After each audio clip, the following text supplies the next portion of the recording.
might get out a minute or two early. That doesn't hurt anybody, I don't think. Welcome back, those of you who have been sick. And we've got a couple more out sick now. So it's like, I don't think they got it from here, because you guys that were not feeling well stayed home, and I appreciate that for the rest of us, not to get the same group that seems to be going around. But tonight we got a few more that are out that are sick as well, so I don't know. I haven't heard from everybody, but Callie and got some others that are out. So right now I want to, we've got a ton of stuff to cover. If you can get one of each of these handouts. And one of the handouts that you have is a one-sheet handout, the 10 Commandments of Ethical Leadership. And it's the kind of thing that maybe even could go on your refrigerator. It's not something that we're specifically teaching, but it's something that I like. I think it's a good set of criteria, so we're going to look at that as we start. Tonight we've got more handouts than usual, and my intention is that we'll get into those a little bit, but we are still talking about business structure. We are talking about business management as an introduction at this point in time to what we will be building the people and talent development tasks that we have within the organization to recruit and retain skill sets and recruit and retain talented people that can contribute to our organizations that we want to work with that could be part of our team. Let's start with Jake in the back corner, and let's read 1 through 10, one at a time around the room. Jake? People are illogical, reasonable, and self-centered. Love and trust the many. Not a bad way to live your life at home and at work. Eric? If you do good, people will accuse you of selfish, ulterior motives. Do good anyway. This is really true. It's the dark side of human beings, isn't it? If you're doing a good thing, they'll think that you've got a motive, something behind trying to get you to do that. Do good anyway. Number 3. If you are successful, you will win some false friends and true enemies. That also is true. The more successful you are, the more people want to be your friend. And they're false friends, right? But don't let that stop you from being successful and doing good. Number 4. The good you do today will be forgotten tomorrow. Do good anyway. It's true. Number 5.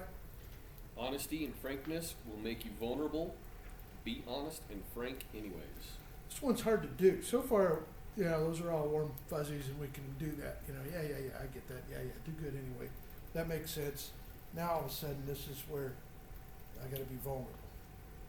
And being honest and frank is a scary place to go for some of us. And it's saying, be honest and frank anyway.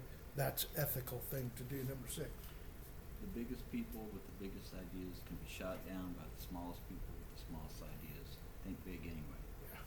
Yeah. Eventually you'll get your chance in court, hopefully, in a positive way. Number 7. People favor underdogs but follow top dogs. Fight for the underdog anyways. I kind of like the people that do that by default. They've got the back of the people that are getting trumped on some things, and that is good. Eli, number 8. What you spend years building may be destroyed overnight. Build anyway. Yeah, Joel? People really need help, but may attack you if you do help people anyway. They say that, you're punished sometimes for doing the right thing and doing a good thing, and no good deed goes unpunished. It's kind of a phrase that some people, the sadists in the room talk about. Do good anyway. Do the right thing anyway. Number 10, give the world the best you got, and you might get kicked in the teeth. Give the world the best you have anyway. So I think that's just a kind of if you got a question about ethics, that's kind of a guideline, really, because most of the violations that we see as we talked about ethics were actually a violation of one of those things. We talked about the 6 departments and the supporting structure that every business needs. And that if you are in a business that doesn't have one of those functional departments, put up a flag and say, let's have a talk, let's have a management meeting, let's talk about things. I recently, in the last year, went to help a company, and it turned out this was a brilliant R&D company with PhDs, a bunch of them that were really deep into science, and they understood all this super technology, and it was an amazing thing listening to their pitch about what they were developing and what they were doing, and where it could have positive applications and what the timelines were for them to develop something and the regulatory criteria that they needed to go through in order to get it, and how they were positioned properly to do that. But they didn't have a sales team. They didn't have a marketing department. They were a bunch of scientists sitting in the back room discovering cool stuff and no way to get it to the world. There's a false belief that if you develop a better mousetrap, the world will beat a path to your doorway. That's false. You invent a better mousetrap, the world won't even know you have it. Until you put together a sales and marketing team that goes and lets the world know that you have it. And even then, better or not, they may not buy it. Because there may be something about it. If you want to see a better mousetrap, stop at Ace Hardware on your way down when you leave class. Well, they'll probably be closed by the time our class is over. But next time you have the chance to go to Ace Hardware down here, go turn left on the aisle that's got all the rat poison and all the bug spray and all that stuff in it, and look at their mousetrap section. And they got the regular mousetrap that we all have had. You know, some of you got cats and you don't need mousetraps, but the rest of us need to have mousetrap from time to time. And the mousetrap's a typical thing. You spring back that thing and whack, you know, if you put bait in it, it whacks the mouse. Some guys, they've got a video playing there with a better mousetrap. And it truly is a better mousetrap. It's a cool little device. It's about this tall, and it's got a pipe that comes down, and it's got a cup that goes up on top of that pipe, and you put peanut butter in that cup. They've got some they sell too, but it's just peanut butter. You put a little peanut butter in that cup and put a lid on it, so all the fumes of peanut butter go down the tube. And mice catch the smell of the peanut butter, and they stand on their hind legs, put their head up in there, sniffing for the peanut butter, and a solenoid comes out and whacks them on the head, and they fall dead. And there's a counter, so you can, you know, it'll count how many mice you've got that have been killed with their little plunge, because it resets. It's a power thing, and it's $200. But they got one down there, and a little video explaining how it works. Now that is either awesome to you or appalling. I don't know which way you catch on that one. But the point isn't about what that device is. It is a better mousetrap, but is it worth $200? So there's a cost trade-off. You can buy a $2 one, which only works part of the time.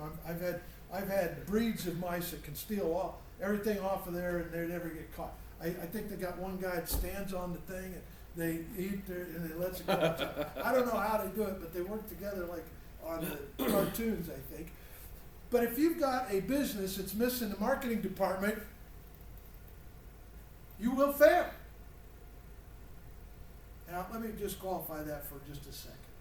There are times that you can put together an R&D team that is answering a bid or doing a project that has a fixed amount of funding.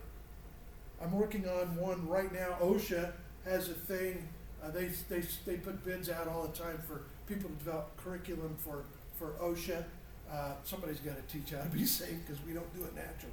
That's for sure. We take chances we shouldn't take. And it's an $11.5 million, actually $11.7 million pot of money. They won't award it all to one group. They'll award it to different entities across the U.S. And I've got a couple of guys we're submitting on that to do. That's not a real business. That's not an ongoing business. That's a venture for one project. If it gets awarded, they'll have a business with some income coming in, but as soon as they deliver, it's over, right? It's not an ongoing business. We want ongoing businesses. And we don't want just an ongoing business, we want a growing business, right? We want something that's gonna get better, that we can hand on to our kids. When you think what it has to grow to, let me put it in perspective maybe. Who was the guy that started Walmart? Y'all know his name. Sam Walton. When Sam Walton was alive, he was the richest man in the United States. That's cool. He was all the Forbes list, the Fortune list. He was the wealthiest man in the United States. He died. He had 5 children. The next year, those 5 children were each wealthier than the next person in line. You cut his wealth in fifths, and he's still richer than the next guy. That's what you want to do if you're going to business, right? That's what you want to do. You want to grow it so that you've got something to hand off to your kids, that when it's cut in half because you got 2 kids, or it's cut in third because you got 3 kids, or 5 because you're like Sam, you got 5 kids, you still got something to give them. You got to grow it to do that. Because if you just give the business away that's supporting you, you wind up with the farmer epidemic that we got in the United States. You can't start farming if you want to start farming. You can't afford to buy, no, not you, maybe you can, but most of us can't afford to go buy a farm and all the equipment and go into the farming business, because it takes 1,000, 1,200 acres of good farmland to make a living for one family. And so when Dad had the farm and Dad passes away and Dad's got 3 children, that means 1 can afford to farm and 2 have to go to town and do something else.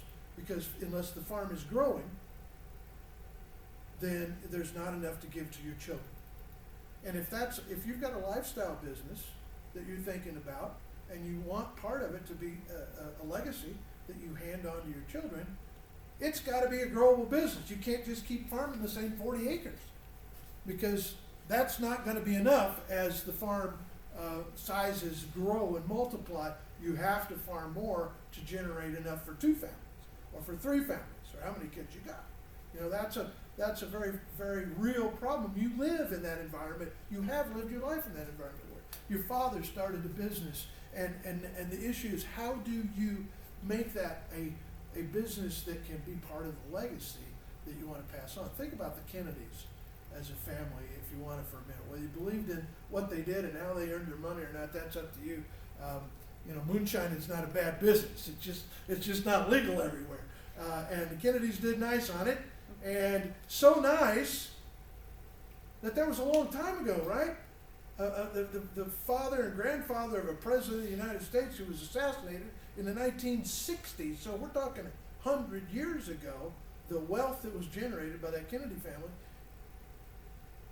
Their kids are all still rich. Their grandkids, their great-great-grandkids, their great-great-grandkids, Maria Shriver, whatever, you know, these kids that don't even have the Kennedy name anymore are wealthy. Why? Because of the family business that grew and was able to be subdivided and subdivided and subdivided into continuing wealth. That's really what we want in a business, whether you want to support your family or not. That's what your shareholders want. You know, they want a piece of that. They want your ingenuity and your drive and your skill sets and your ability to develop talent in a company that will grow, that can support my investment if I'm a shareholder in your company, or your children who you want to hand the business off to. So we'll talk about that throughout this module, but today I want to talk about the way we set up our organization. We talked about the departments we need, and the way we set it up is there's a few choices, and they're not razzle-dazzle choices, but I want to talk about them at least for enough to say that we mention them. We have the most common forms of business structures is a hierarchy of authority. The next ones in commonality would be a division of labor. The third would be a span of control, and the fourth would be line and staff positions. Now, help me. What do those look like on an organizational chart? Hierarchy. Start with that one, because That one's maybe the easiest to explain. What's a hierarchical, I don't, probably didn't say that right yet. One But- big boss or What's that? a big boss and Yeah, you've got a big boss, and you've got, in a hierarchy, you got the big cheese, and then the second cheese, and the third cheese, and the fourth cheese, on down to the front line, like that. And that's a fairly common way of setting up an organization, especially when you are small as a mom and pop business, because you don't have departments. You don't have departments at all. You have the guy that owns it. and then the first person hired, and then the second person hired, and the third person hired, and it kind of fits the pecking order in order you got hired at first when there's 4 employees. You know, you're proud to be the first employee that the boss hired. You're first in line. And that's how it kind of feels in a hierarchical organization.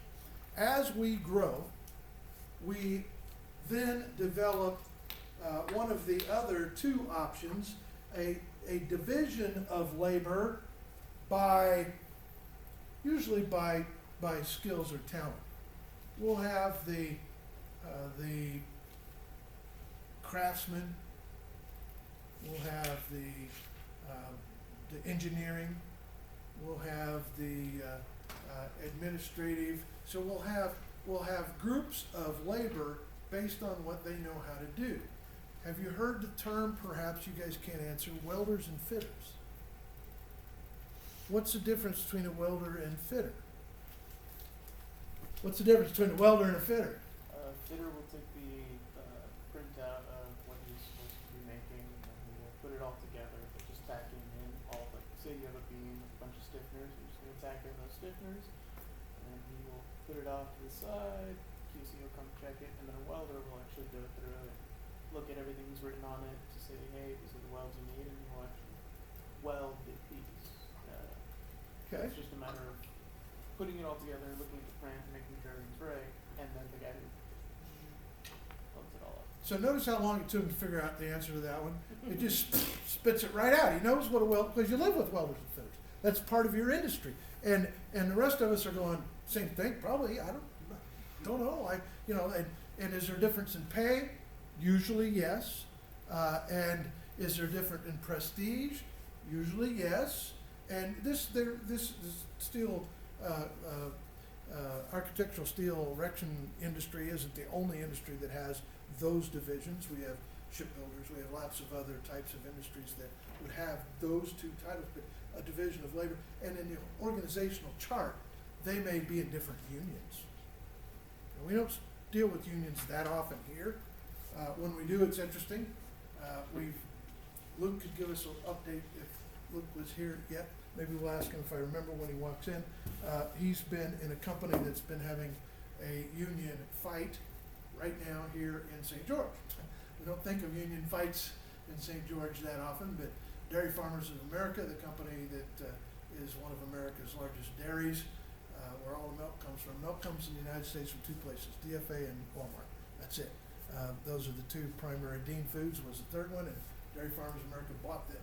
So we get milk in 1 of 2 places, basically. Unless you got a cow at home, you're buying somebody else's milk at Walmart's or DFA's. And DFA is a union facility around the United States. When they bought the plant here, it became a union plant. And the union has been having votes, and the plant has been having votes about whether they want to break the union contract and go without a union. And so that's gone both ways. I had lunch with the plant manager twice. Both times he was able to tell me everything up to the day of that lunch, and he can't tell me what's next. So I don't know where they stand right now, whether they're going to keep the union or have already voted to move the union out. But union environment causes a different org chart sometimes, because you've got to have everybody fitting in with the structure of the collective bargaining agreement that you're operating under. And lots of companies outside of St. George, Utah, are union that you wouldn't think. Like, for example, grocery stores across the United States, retail clerks union, the cashiers that run the cash registers are part of a union. In a lot of Kroger stores across the United States, and Kroger's owns Myers, and Myers owns Smith's, so our local companies here have at least a touch that they have to consciously say, we're gonna put that as part of our organizational structure or we're not. And so in Smith's case, they're not union in our markets. I don't know for sure that they're not in any markets, they may be. We've had I had a client in Cedar City, it was a crazy scenario, with union. DCI was the name of the company, they still exist, they're just not in Cedar City anymore. They moved to Southern California, but they manufactured stainless steel vats and drums and, not drums, that's wrong, tanks for breweries and dairy operations. And they picked Cedar City because it was closer to the breweries in LA, the microbreweries that are all going to buy these stainless steel tanks, and they're beautiful, and so it's closer to the Southern California market. There they were operating out of St. Cloud, Minnesota, and Cedar City's on a railroad, and so you can ship big tanks on rail cars, kind of where they're too big to ship over the road on a semi truck, and so it was a perfect location. They had a lot of quality problems out of the Cedar City plant, and the accusation was that Utah welders don't know how to weld, and so we knew better than that, and so I got called in to try to figure out what was wrong, why they were having quality problems, and they were getting tanks to the customer, and the fittings were on the wrong side.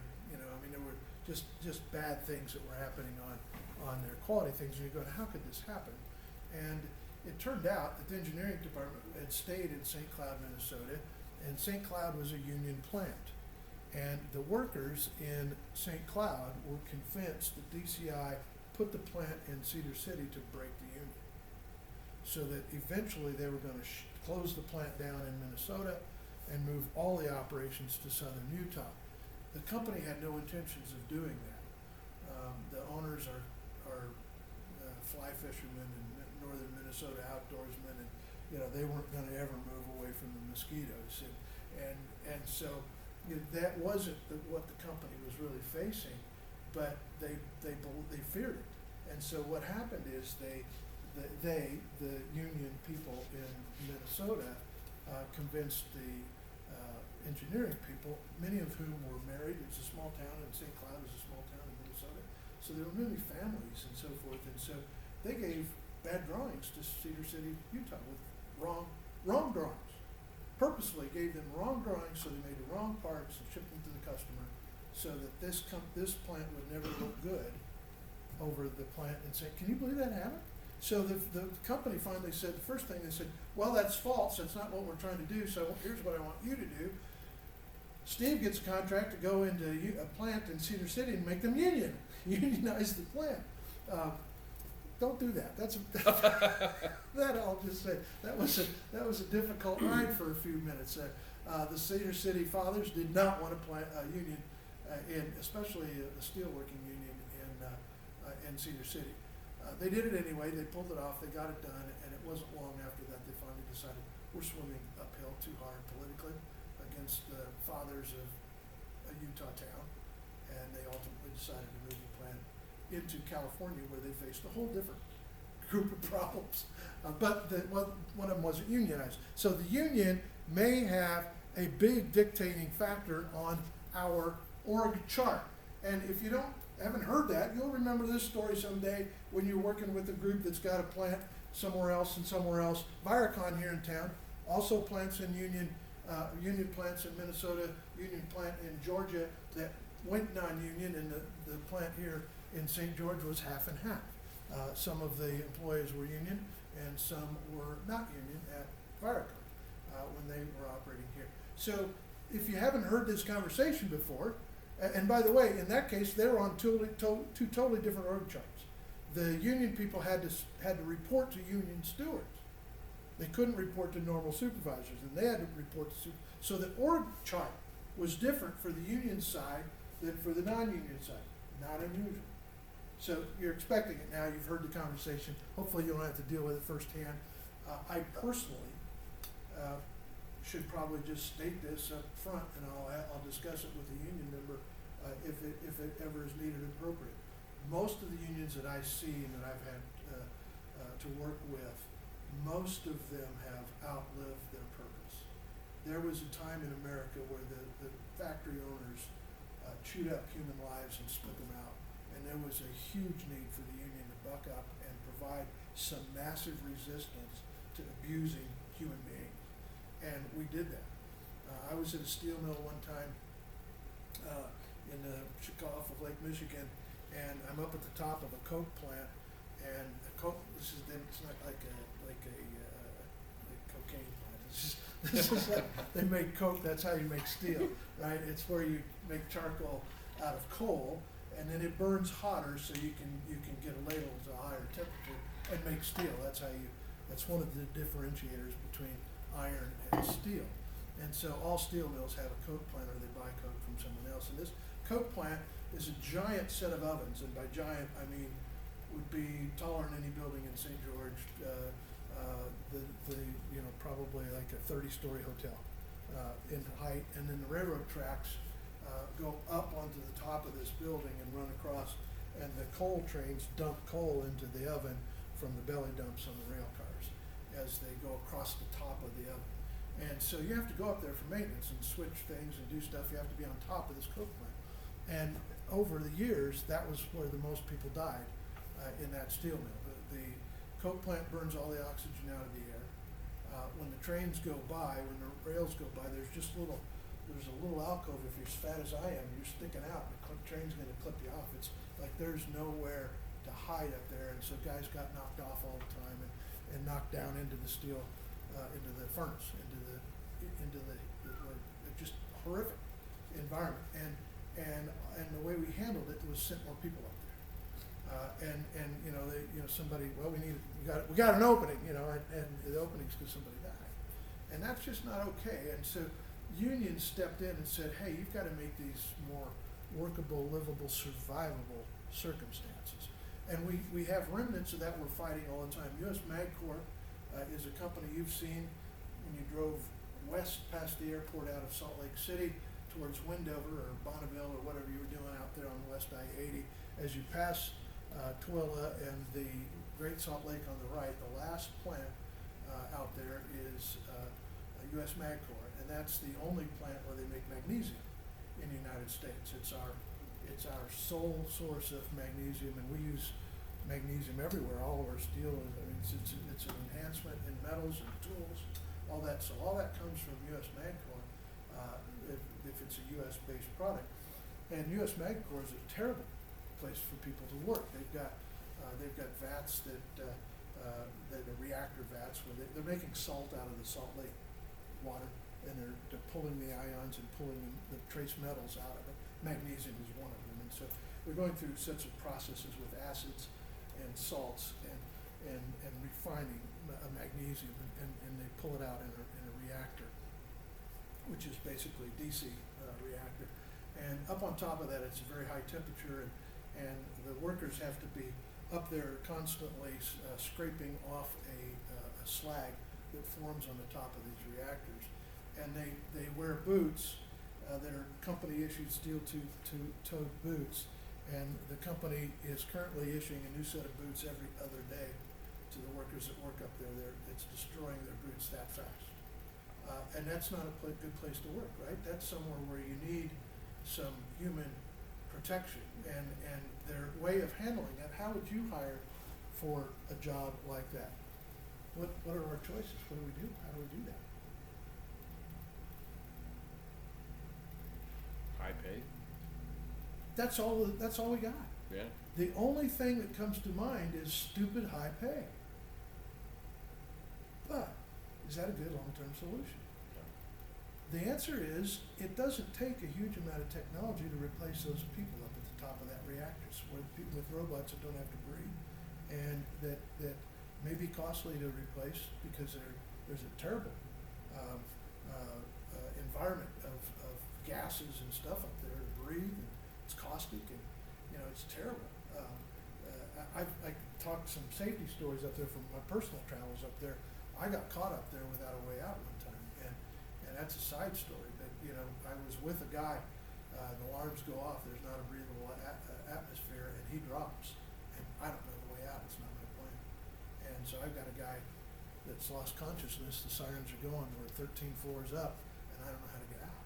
And so, you know, leave better breadcrumbs when you're going into those kind of places. This isn't a safety class. This is a business structure class. Business structure is that we may be an environment that has very, very dangerous spots like that. So they show up differently in the organization's chart because we got to go down and tell accounting why this person is making $200,000 a year. Because they're doing something nobody else wants to do and nobody else should do. And the only way you can convince someone to do it is to pay them a stupid amount, but they aren't going to be at the bottom of the org chart, right? Because you can't make that much money and be at the bottom of the org chart without all kinds of shareholders and other people going, what are you guys doing and what's going on? So the hierarchy and the area of influence org chart may be tied to dollars, may be tied to a union.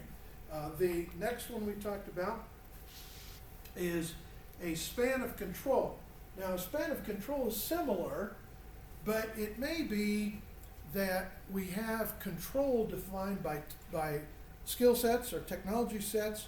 But I mentioned a couple of companies in Hurricane last class, and and it's common in a company where we have family members that are working full time in the company and deserve and earn management roles in the company. And you don't know, I mean, how many presidents can you have? You know, you got 3 kids that are all good. You know, how do you do that? So often a company will set up a span of control organizational chart where they go, okay, this kid gets the asphalt plant, and this kid gets the batch plant for concrete, and this kid gets the building materials. And I just made that up, by the way. That's not true of the companies I was mentioning. Exactly.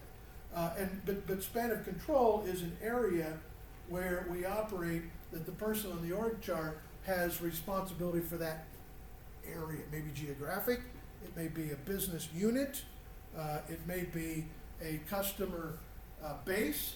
You know, you handle all of the, you know, at Home Depot we got management people that handle the big contract.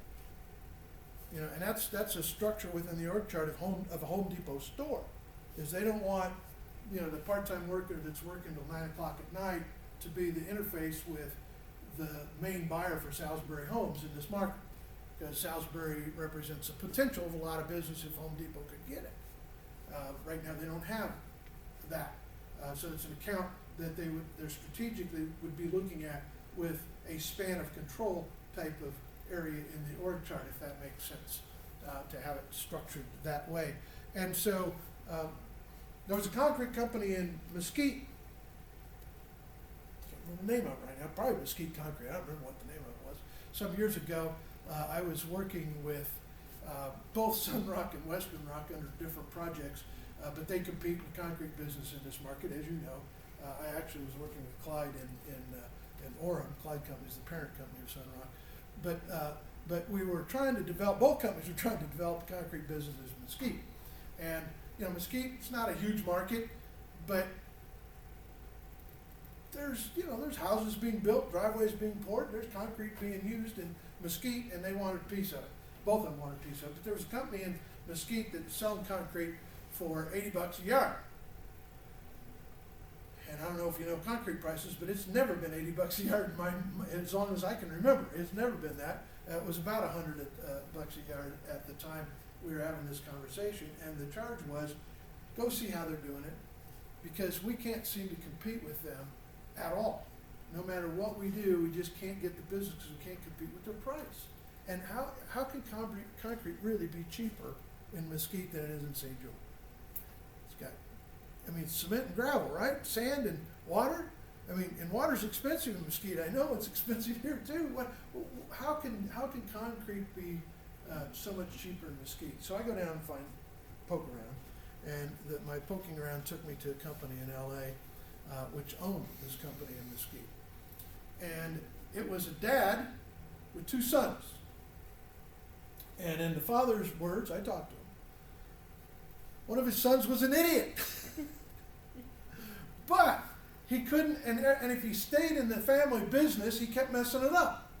And he absolutely had no idea what to do. So He bought a concrete company in Mesquite, put his son in charge of it, moved him to Mesquite, and said, "This is yours." He didn't care if they lost money. He said, "You're going to sell concrete for $80 a yard," because he wanted him to stay in business, because he wanted his son to have a company to work for, and he wanted him to stay out of their hair in LA.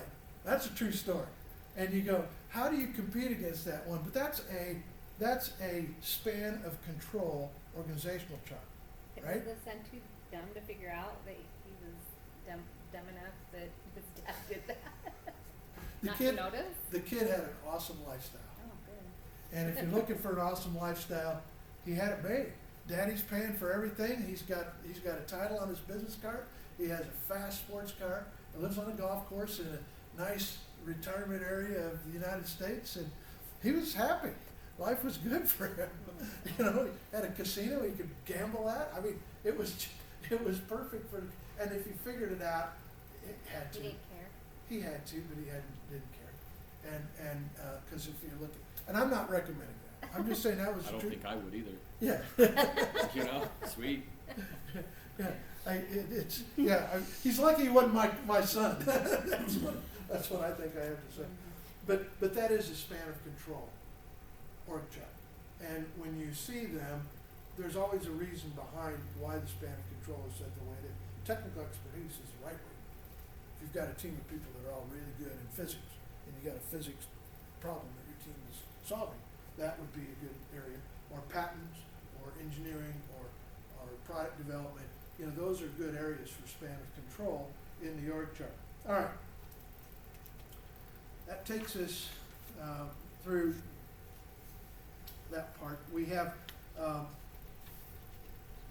flat line, we have all kinds of dotted line and solid line structures in an organizational chart. When you see a straight line organizational chart, that means from my name to the name above me, that means he's my boss or she's my boss, right? It's a straight line.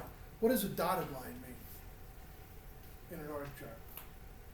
Have you seen an organizational chart with a dotted line? What does dotted line responsibility mean?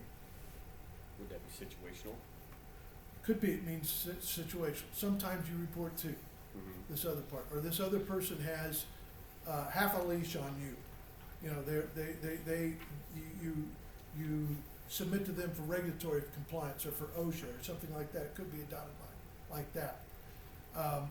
We see more dotted lines in company organizational charts than we used to, and I have mixed emotions about them. I need to understand why they're there in order for me to support them, because the principle that comes to my mind always is, it's a Bible verse, and it's Abraham Lincoln quote, that a house divided cannot stand.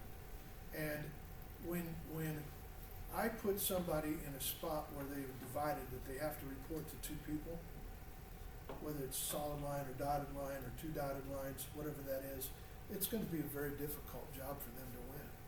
And I'm putting an employee in a bad spot. And that's wrong.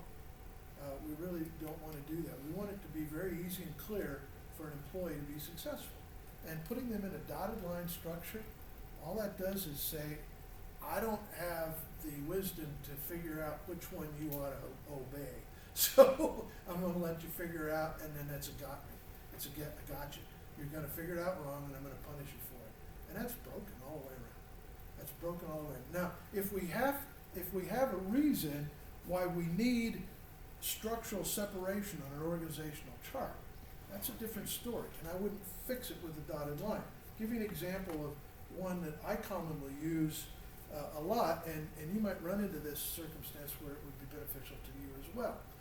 At some point in time, as a company grows, you get another office, or you get another plant, or you buy an operation in another state, and your company gets bigger, and you now have management in more than one location. So let's take it to an extreme. I was CEO of a company, and I had a plant in Munich, Germany, and a plant in Beijing, China. Now those are two independent operations that we own, and they're doing stuff solely for us. They're our company. They have our corporate name, but I can't be in all three of those places. I can be in the US, or I can be in France, in French operations, in Germany where production was, or in China. So I'm gonna put a production manager, a plant manager, a country manager, a title, vice president of, in each of those locations, right? Now, what is going to happen with information? Understand when I do that. That's the temptation to do that. Understand when I do that, I am creating a funnel. I have corporate office up here that is us, and I have this king person that I've got as the vice president of whatever here, and I've got their organization in China down here. What's wrong with that model? All information's going through what? The same person. Same person. So all the information that's going to the plant about what's happening and the corporate is saying is being filtered by this person. And all information, reports, and data that's coming to corporate is being filtered by that same person. Right now, the reports are being generated by finance or by, all kinds of different production, scrap, quality, safety, all of these departments are generating reports, but they're being filtered through this vice president. That's a problem, because what if the vice president goes south? What if they become dishonest? What if they become unreliable? What if I just hired wrong and I got the wrong person and they're stealing from us?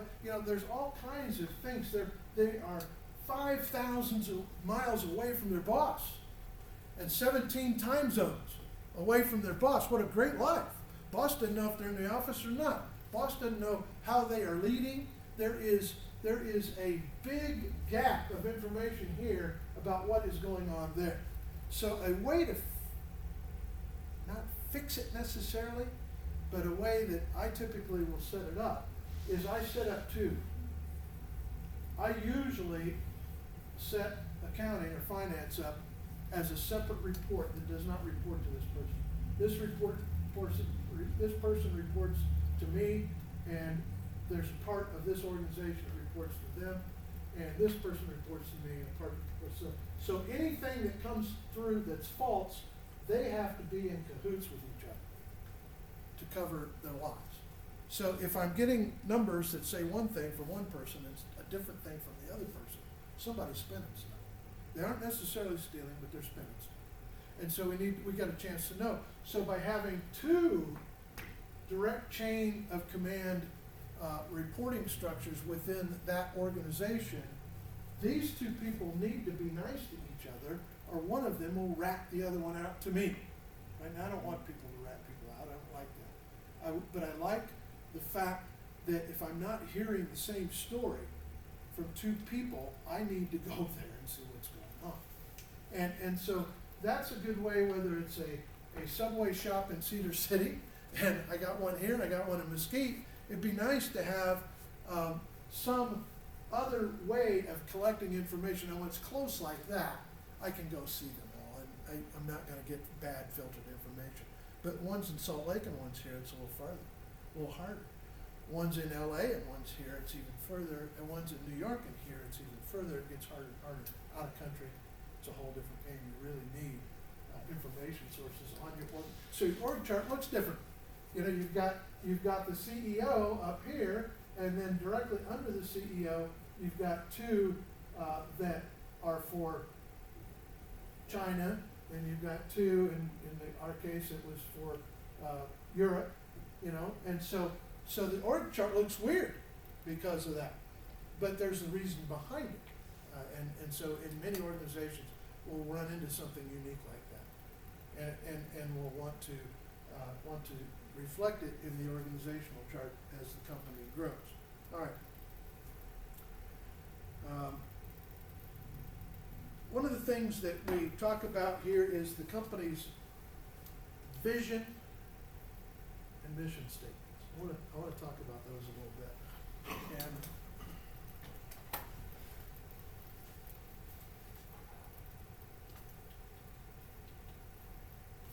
because we started out class with a vision mission statement from 96 different companies, and we didn't really talk about what they are, and do you need one, and should you have one. and what I want us to do is have a little bit of discussion about that, whether you do need one or whether you should have one or not.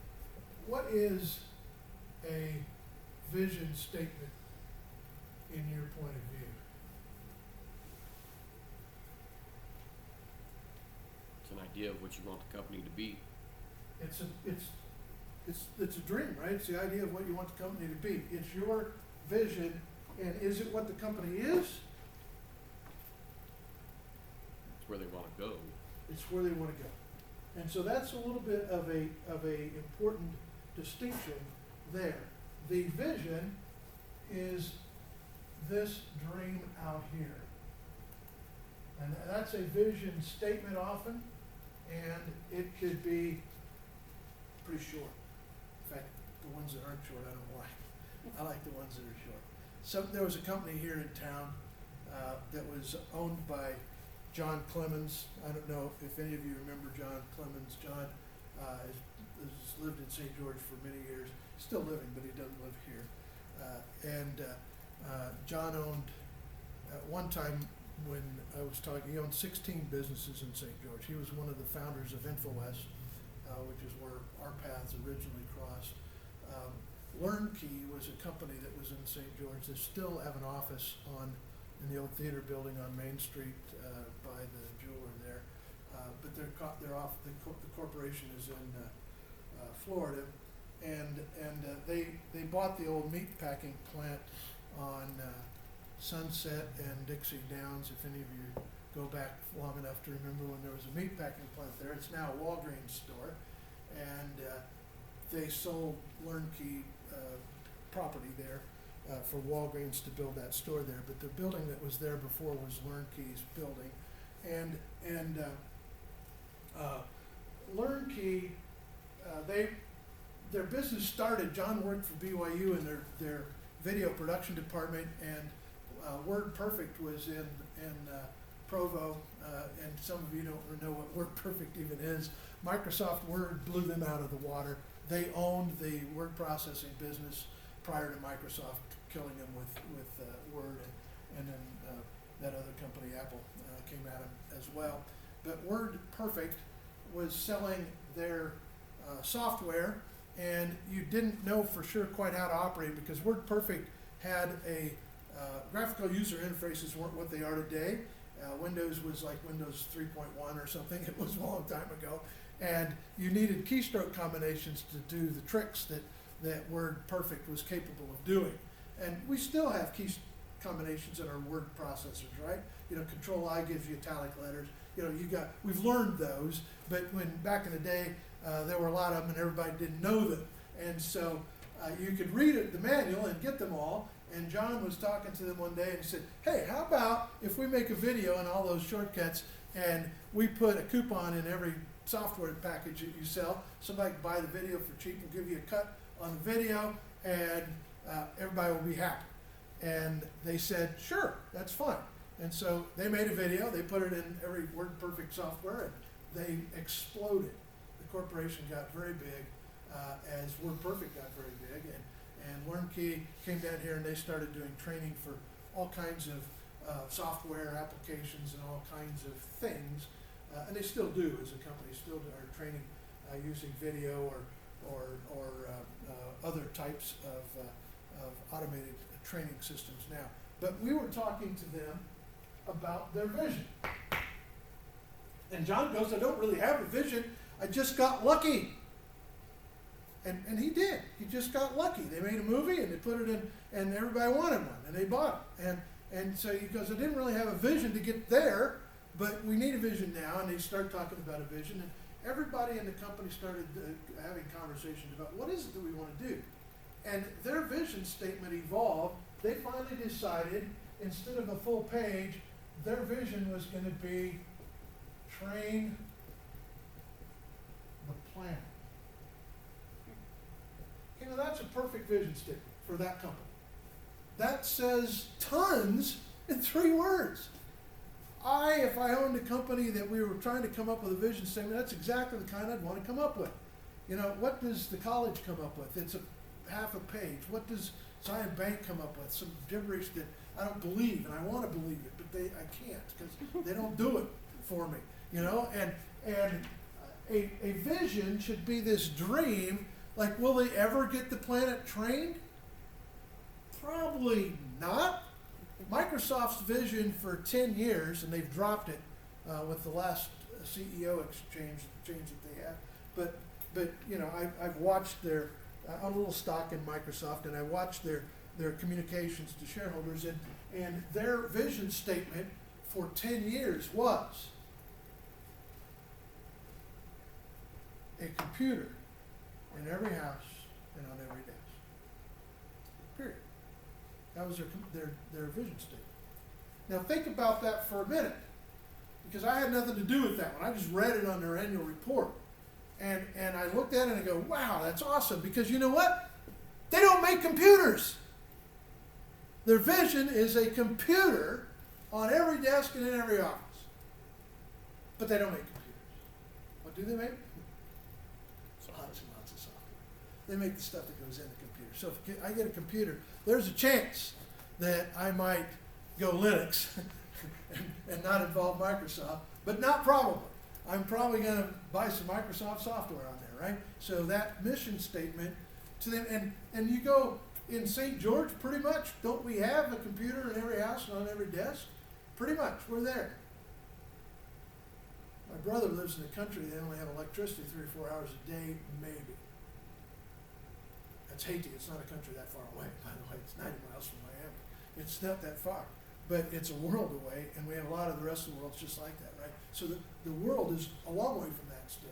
We don't have a computer on every desk and in every home, so that's still a viable mission statement or vision statement for Microsoft if they wanted to do it.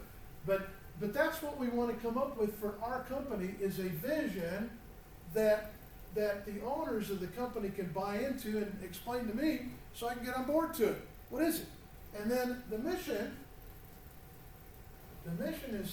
statement is the stuff that we got to do to get there. That's what the mission statement is, the stuff that we got to do to get there. And so that'll be a little bit longer list of things that we plan on doing.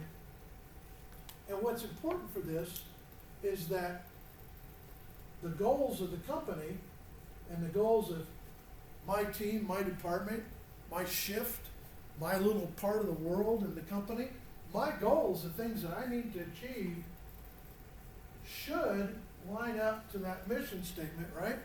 And that mission statement should line up to the vision statement, and we call that whole thing alignment. That means understanding what your team is doing this afternoon, this next shift, before break, and understanding how it's being a part of that vision statement. And if we could pull that off in the company, that's leadership. And if we can develop a talent in the organization that understands how to achieve these goals in line with the mission and vision they have, then the company is on track to become something purposeful that they want to become. So we talked about that. Vision statement is what you want to become. Mission is what do we need to do in our business and how to do that. It's kind of the map, if you want to say, our purpose and how we're going to get there. I want to just kind of get to a spot where we're reading a few. There's some terms here on how to develop a mission statement, and if you are interested in that, I have the handout of these 15 slides on a stack there that you're welcome to dig through at break, and I'll give you one. But I don't think everybody is at the spot where you're developing a mission statement or a vision statement. But I've got several that I have mixed emotions about, but they are real, and I want us to take a look at them. Eli, read that first one from Pepsi. We aspire to make PepsiCo the world's premier consumer products company focused on convenient foods and beverages. We seek to produce healthy financial rewards for investors as we provide opportunities for growth and enrichment to our employees, our business partners, and the communities in which we operate. And in everything we do, we strive to act with honesty, openness, fairness, and integrity. What do you think?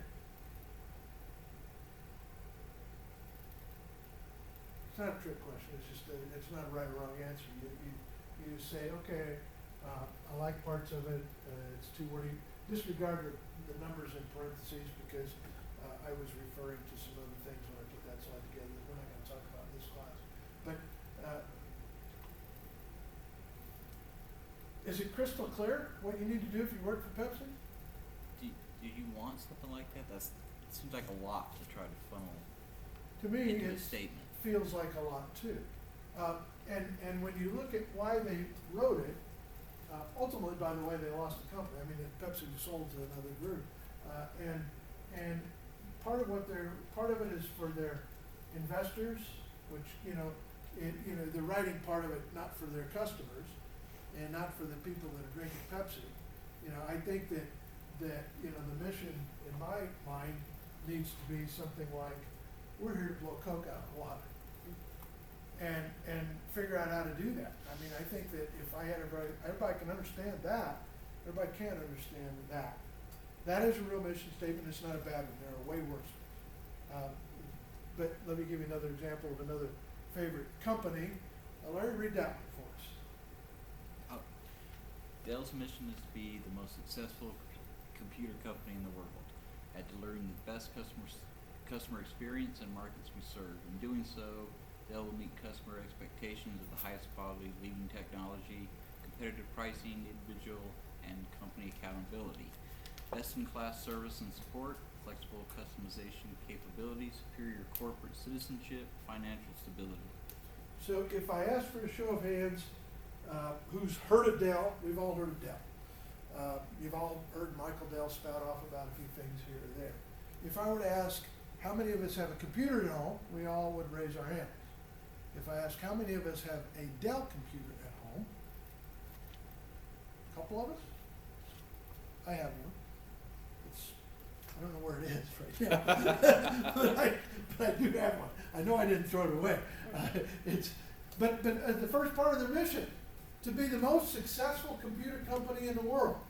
How they doing? I don't think their numbers coincide with their mission. I don't have a problem with making that statement. In fact, I love that statement. We want to be the best in the world. I love that, but you better bring it, and your numbers better reflect it. And if, how do you measure the most successful company in the world? Well, we were the fastest to shut down when COVID hit. I don't know how you measure that. And I'm not saying it's a bad statement. I'm saying it doesn't resonate as true with me. Now, they may have a spin on it to their employees where they can make it resonate as true. But I've got questions about that one. Let's look at another one. Denver. Procter & Gamble will provide branded products and services of superior quality and value that improve the lives of the world's consumers. As a result, consumers will reward us with industry leadership in sales, profit, and value creation, allowing our people, our shareholders, and the communities in which we live and work to prosper. Yeah. What do y'all think about that one? Procter & Gamble. You know who Procter & Gamble is? That's Charmin toilet paper. They're the guys that ran us out of toilet paper. Well, they didn't, but they do control the largest brand of many things that we use. Tide, Crest, lots and lots of brands that are Procter & Gamble brands. A giant company with great success. We studied them in another class. Some of you were in the room when we talked about them in another class. But what do you think about this mission statement? Larry, can you provide the same screen you did on the first one? Yeah, I think we've combined a few of that, just provide the superior quality products rather than all the other stuff that just keeps kind of running on. Yeah. You know what their true mission statement is? They've said this in their annual reports as well. They intend to be number one or number two in a product category, or they'll sell it. Now I'm going, why don't you put that in your mission statement? Why don't you just say that? We're gonna be number one or number two, or it's not gonna be our brand. If it's got our name on it, we are the number one or number two in that category. If it's toilet paper, if it's Pampers, if it's, I said that out loud, I'm not sure that that's a brand. That may be Kimberly Clark, I may have those two wrong. But anyway, one of the kids' diaper brands is Procter & Gamble's, and it's the number one or number two, or they don't have it. They put it up for sale. So if somebody else starts bombing them on toothpaste, guess what they're going to do with Crest? They're going to sell it. They don't want to hold it. And I like that as a shareholder. If I were an employee, I would love that. But you to know that everything we do in this company is the best, or we sell it. You know, I think that's a strong mission statement that everybody can understand in the company, and that's what the mission statement ought to be. One more. Joelle. At L'Oreal, we believe that lasting business success is built upon ethical standards which guide growth and a genuine sense of responsibility to our employees, our consumers, our environment, and to the communities in which we operate. It doesn't even tell what they do. Well, I was just going to ask you, what does L'Oreal do? Yeah. Beauty L'Oreal products. owns a few aisles in Walmart, Yeah. and they own a few more in Walgreens, and that's their, common stuff. They've got high-end brands too. We try to make you feel the prettiest you can feel. How about something like that?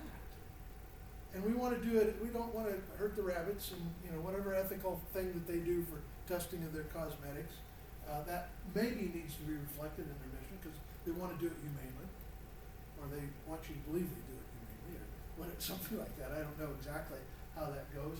But their true mission has to do with not beauty, but how you feel about yourself. Because we all know beautiful people are beautiful with or without makeup. And we all know that lipstick on a pig doesn't work. It's not about, I hope that's not taken wrong. I really didn't mean that wrong. But if it was, one of those words has escaped your mouth before you think about it altogether. I didn't mean that the way that's said. But at L'Oreal, what their mission is to make us feel good about ourselves with their products. Feel good about the way you smell, about the way you look, about the way you feel. And that's what they're really about. And why they don't say that, I don't know. Because I could get behind that as a team player much faster than I can this. Which I don't know how I want to even align with that. So in our company, if you're a company of one, can you have a mission statement and a vision statement? Absolutely. You absolutely can. Sure. And in fact, some of the gurus of management recommend that you have a personal mission statement. Franklin Covey, leadership talks about that, you as a person, that you ought to have a mission statement. And I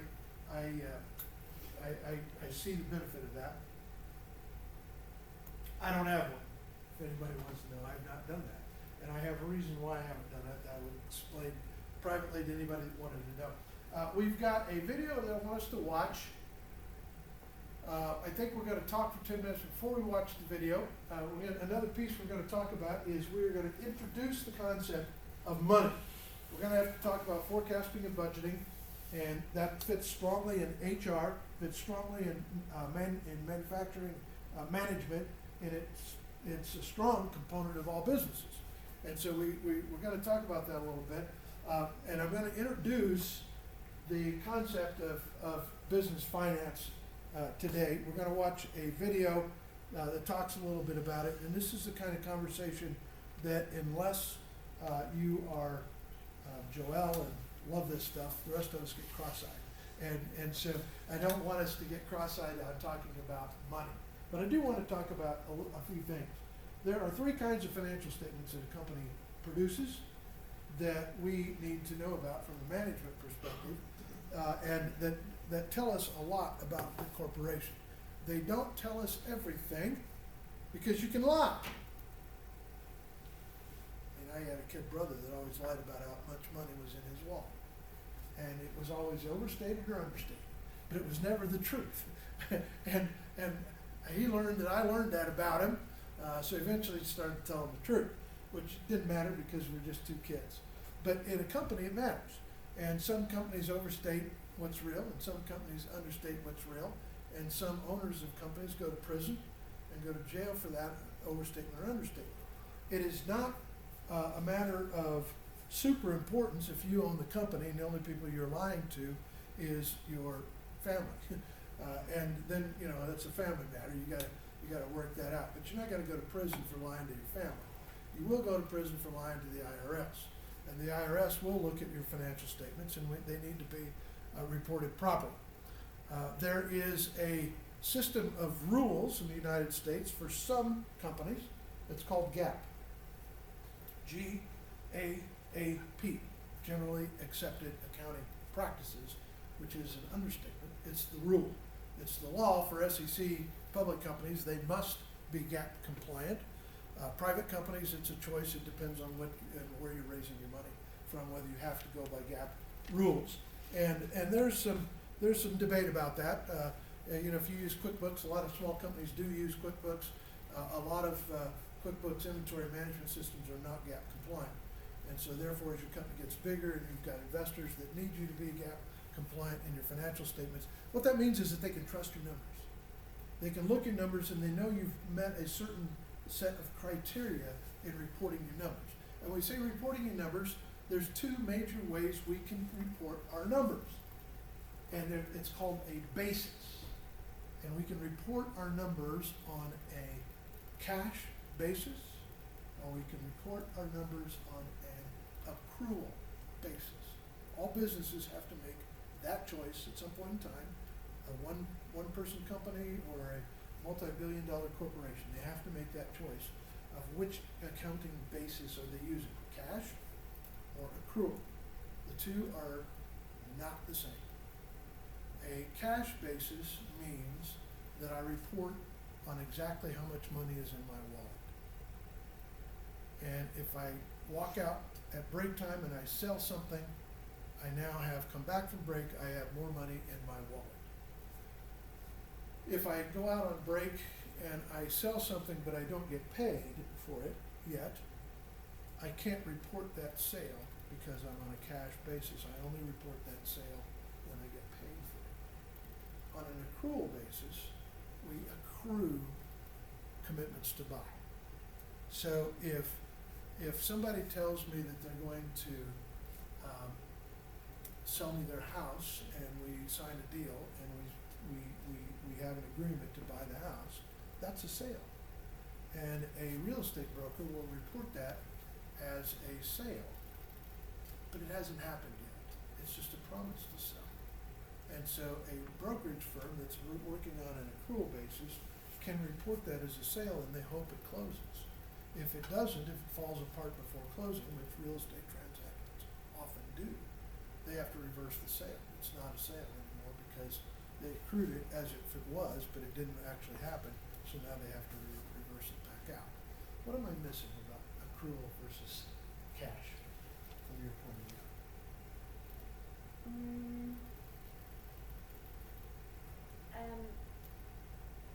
There's just a time factor that there's in the accrual one that there's not in the cash. Cash is like immediate now. Accrual can be like a year out for collecting or a year out for billing. So I don't know. Yeah, well, there's a lot of rules about what's okay and what's not okay. Give you an example on those rules. Let's say we were Andrews Transportation here in town. We're a trucking company. We are going to go pick up freight at Walmart distribution, and we're going to go take it to a Walmart store under a contract with Walmart. When do I report the sale? When do I charge and then put an invoice together and charge Walmart? Delivery? Until you think about it, you know, the driver shows up at Walmart distribution and their truck is empty. Have goods changed hands yet? They've got a promisor there to pick up the freight. So can we bill Walmart for hauling that freight yet? We would all say no because they haven't even put the freight on the truck yet. But now we put the freight on the truck, the driver pulls off of Walmart property. The freight is in transit. Can we now send an invoice to Walmart for hauling their freight? Or do we have to wait till we get to the store, and we're now at the store, can we now send them an invoice? Or do we have to wait till we're unloaded at the store? Can we now send, when can we send an invoice for that freight? And by the way, it's not a trick question, that's an accounting question. And those are the kinds of questions you answer every day. When I you- don't really do a lot of that side of it, but I hear it all the time because it's right across the hall from me. But I believe everything, because we also have a trucking company. I Okay. just believe that everything we do is not billable until delivery. But, I mean, then we also have jobs that have progress billings that are, you know, as we progress, and it's done in phases. So there's a lot of different ways to do it. But we even do different, I think, things within our own company, but. So you've got these rules and they're in place, and one day Walmart boss says, guys, we're tight on cash. Can't believe it, but payroll is coming right up and we're tight on cash. What can we push? So I got a driver, it's at Walmart distribution getting loaded right now. Let's invoice for that. Just this once. Right? Can you see how a company can start down the slippery slide? And if you're aware of this is part of the ethics claims we were talking about earlier. It's a temptation that all companies have, and you have to look to see, are you okay or not okay on that? Are you breaking a law, or are you breaking a contract, or is it just kind of gray area? If it's gray area, go for it. Nobody's going to throw you in jail on a gray area. But if it's not a gray area, if it's specifically spoken in, and with Walmart, it's in the contract. Trust me, they've had that done to them before. That's in the contract if you're carrying freight for Walmart. But if you're carrying just your freight internally, you're delivering to a customer. So you built this, and you're going to charge them to deliver it. So at what point in time can you, with good conscience, invoice that customer? And I'm not going to go into your ethics on that. That's a business decision that needs to be talked about and understood. But it's up in the air, right? It's a question that needs to be answered, and the team needs to understand how it works. Because this is a good way, this is why sales guys, sales commissions are accrued in most big companies. The sale is accrued and the commission gets paid when? Well, that's company policy. So the guy at the last of the month is on the phone hounding you to buy something. Why? Because they're trying to push their numbers up for the last of the month. Because if they can get a commitment, it's a sale, they get paid their commission. Even though it's not going to transpire until next month, they just want to get it booked now to get it accrued. So they can get their commission and go on. That's how they earn their living. It's not a foul.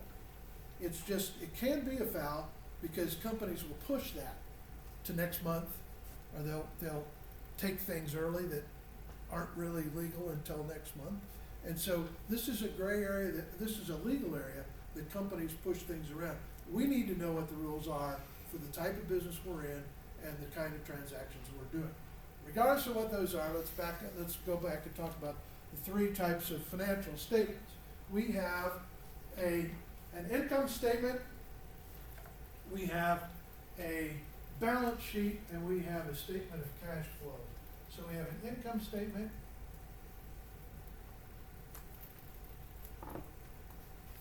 and we're not going to become accountants on this conversation. We're just going to expose ourselves to a couple of terms. And an income statement is a sheet of paper that says income statement on the top of it. A balance sheet is also a piece of paper, and it says that on the top of it, and it usually has two sides to it. And it has usually 4 sections, like that. And then a statement of cash flow is usually not talked about until we have a good understanding of these two statements. But let's just talk for a minute before we go on break about these two statements, and we can talk more. I can see I need a new marker, don't I? That is really, really lame. I can't read it from here. I apologize. I'll sneak around and see if I can borrow some other markers while we're on break. But for right now, the income statement, guess what this is? Shows your income. It's a picture of your income. What's income? Sales. It's sales, it's money coming in. So it starts with the big number at the top. That's called your top line. That's where the term top line comes. It comes from this statement. The top line and we start putting our costs of goods sold in a list, and we start subtracting from this top line, which was the gross amount of money we took in, and we start subtracting out where money went, what we had to pay out, and then we have somewhere at the bottom, we have numbers that are our earnings numbers, and that's our profit. And sometimes an income statement is called a P&L, or these two statements together are called a P&L, a profit and loss statement. Somewhere down here at the bottom, we'll have earnings or profit, and that will be, you know, there will be a few lines. There will be a line here and a line here, and there's some things that keep getting subtracted out. The very smallest number will be on the bottom of this piece of paper.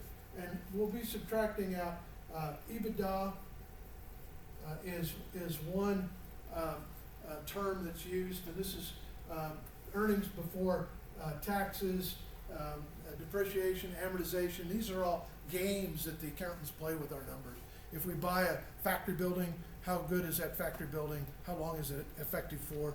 We can depreciate the value of that piece of real estate in most businesses for 7 years, some for 17. Depends on what it's employed as doing, if people are living in it or not. We get charged taxes, and taxes have to come out. All of those things, and we get a bottom line of what's left. And if you have bottom line responsibility as a boss, that's the number you are driving. If you have top line responsibility, it's the gross that you are driving. In other words, your sales and marketing, probably your job is to get in lots of money. If you're in production, you're managing these numbers down here to make them small, so that we can have the most amount of money at the end of the year. This income statement is looking through the windshield or looking through the rear view mirror. What do you think? This is what has happened. This is what's behind us. This has nothing to do with where we're headed. This is just where we've been. And the period of time for where we've been is whatever you make that statement for. Typically, that will be a quarterly statement, so I have 3 months of information on it, and then it'll be combined into an annual income statement. I would look at them every week. So it would be a weekly income statement for me, so that I can see what we're doing and how fast it's moving. But we'll get into that a little bit later. Right now, I want us to have an understanding of that piece of it, because we're going to look at it in a video. It's a good video. It's an enjoyable video. So it'll help us understand what this is about. The balance sheet is not out of the rearview mirror or out of the windshield. It's more sort of out of it's this instant in time.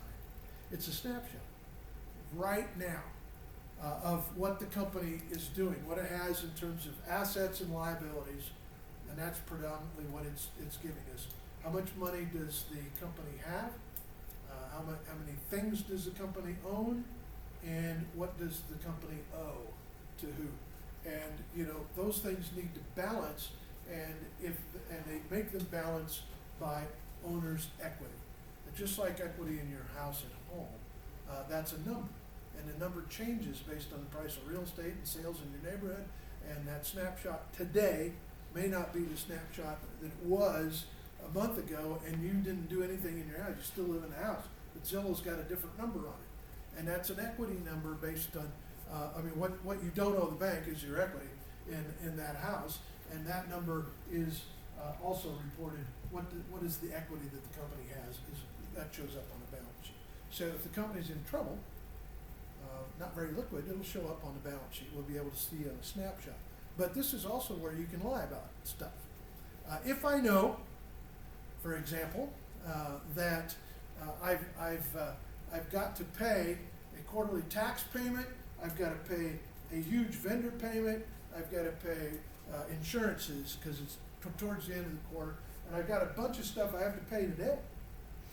And I get a big check from a customer this morning when we go to the mailbox. I got a big check, but I know I got to pay a bunch of stuff out. Can I write a balance sheet at the moment in time before I pay anything out, but after I deposit that huge check? The answer to that is yes, you can. run down to the bank, put that check in the bank, pull a financial statement right then, because that's good. That's the best it's going to look, because looks like you've got money that you don't have. But don't think businesses don't do that. Manipulating balance sheet statement. And the primary place that we do this is most of the time when we borrow money from a bank or the second tier of lending, rather than just private equity.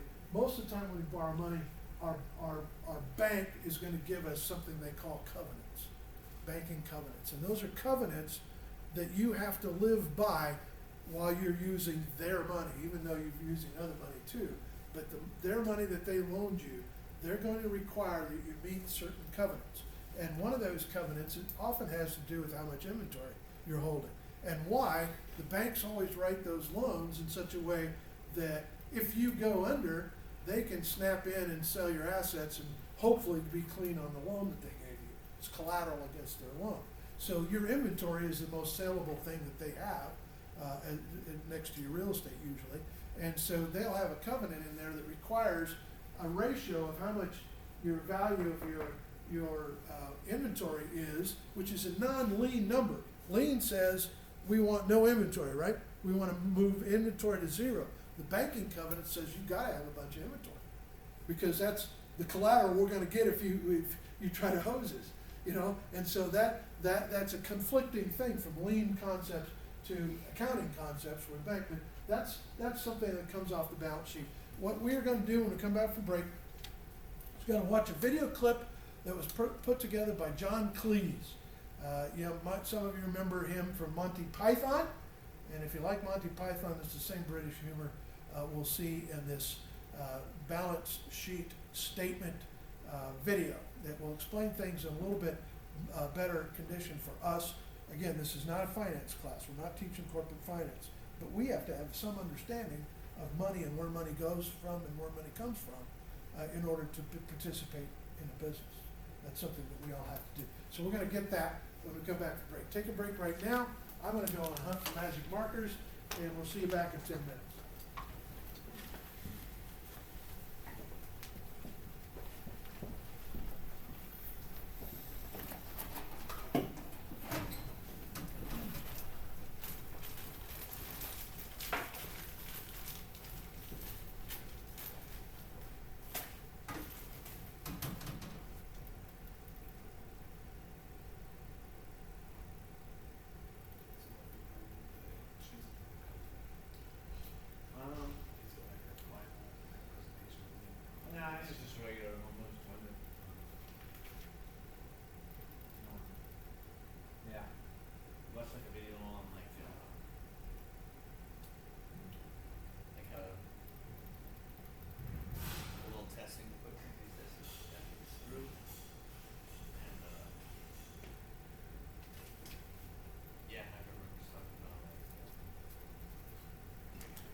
What's that?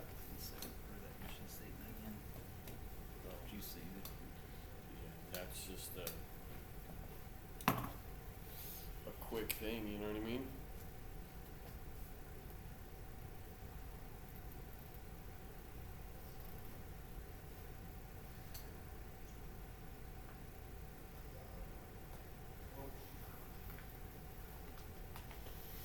We could even change it and just, I think it's more along the lines of quality furniture trees. sure. I mean, it says the same thing, right? The pretty words. Reading. Quality quality. Well, no, it's only there once.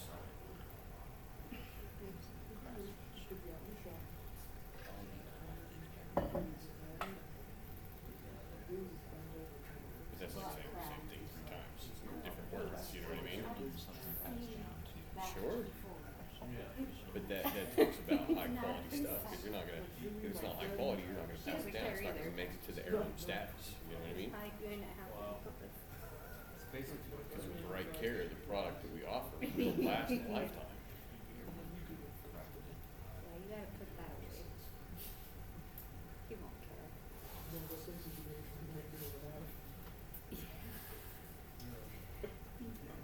would never get me to shut that down though. Have a Get piece to of read it. furniture and laugh at it. Well, I think we could That's just what go, people laughs at it.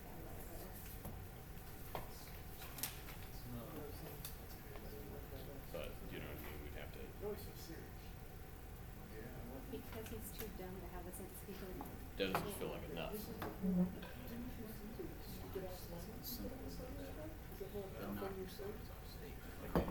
There's nothing there that knocks my socks off. Well, I mean, we can create furniture that will allow families to make memories, to create memories. Well, Like, are you serious? No, I have not seen it. What's his truck like? I'll have to look for it now, see how dumb it looks.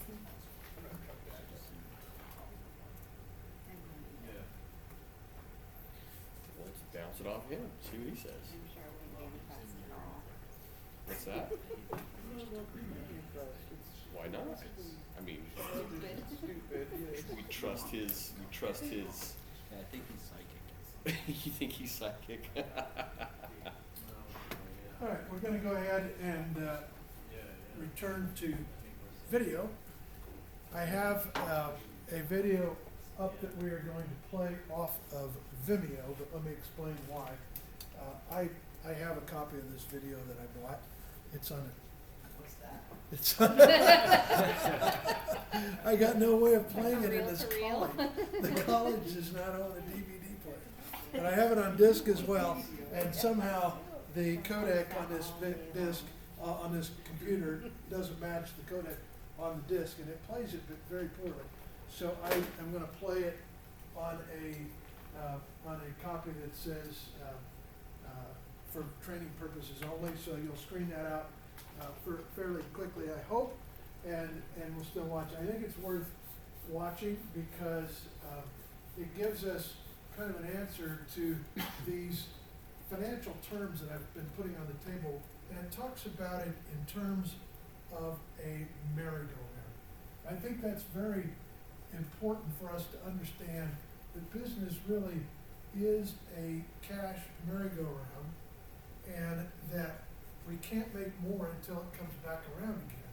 And based on what we have in the merry-go-round, based on terms of cash and raw materials and available skill sets and so forth, we have constraints on our business. And Wilding is facing those constraints right now heavily as you're trying to reinvent what you're doing for a next level that you've never been at before. The company's never achieved that level before, and you have an opportunity to do this and to grow it. And so how fast the merry-go-round spins has everything to do with how fast we can grow.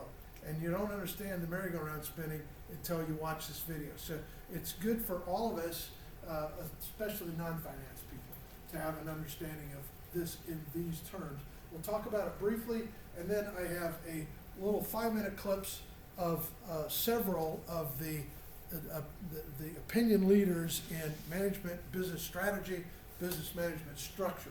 These are names that when you go to, there used to be a bookstore called Barnes and Noble in this country. We kind of have one. It's a Starbucks now, but we've got one, and the books that were in those the management books are written by 5 of these guys that we're gonna introduce and see for the first time. These people are all living and currently contributing and authors in the business strategy world.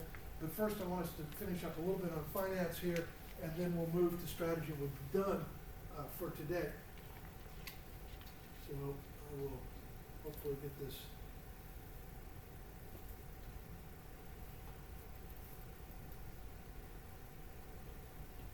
Is Julian Carruth. I am Deputy Long Range Planning Executive of Universal International. We have companies all over the world. We turn over 700,000 million pounds a year. Or is it 700 million pounds? Or dollars? Anyway, something like that. I'm Rita Scroggs of Scroggs Manufacturing. I have a wooden shed in Brixton. Last year I turned over £301,427.53. I work on the 51st floor of Universal House, and I am widely respected throughout the corporation. I work in a corner of the shed, and my team think I'm a bitch.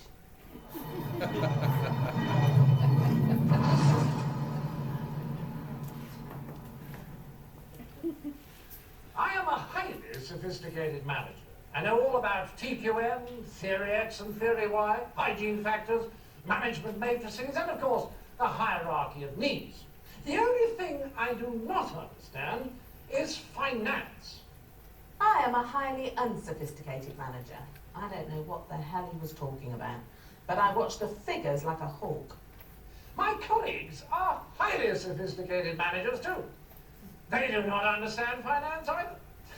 All of us feel slightly uneasy about admitting it, so we have a gentleman's agreement not to refer to it.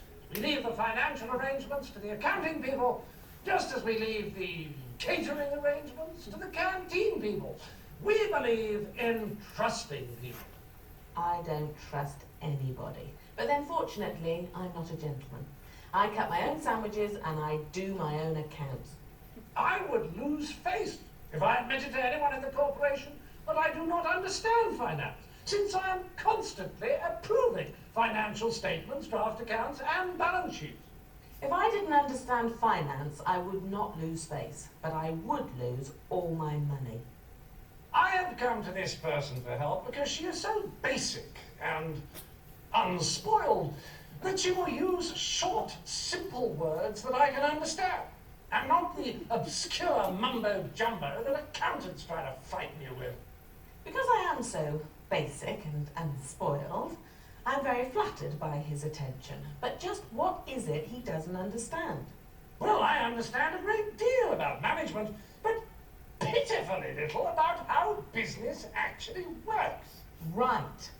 Later on, I'll tell him about working capital, P&L accounts, and cash flow forecasts. But we'll start by looking at a balance sheet. It is the window which reveals the business. It is not the window which reveals the business. It is the blind drawn by accountants to keep us managers in the dark.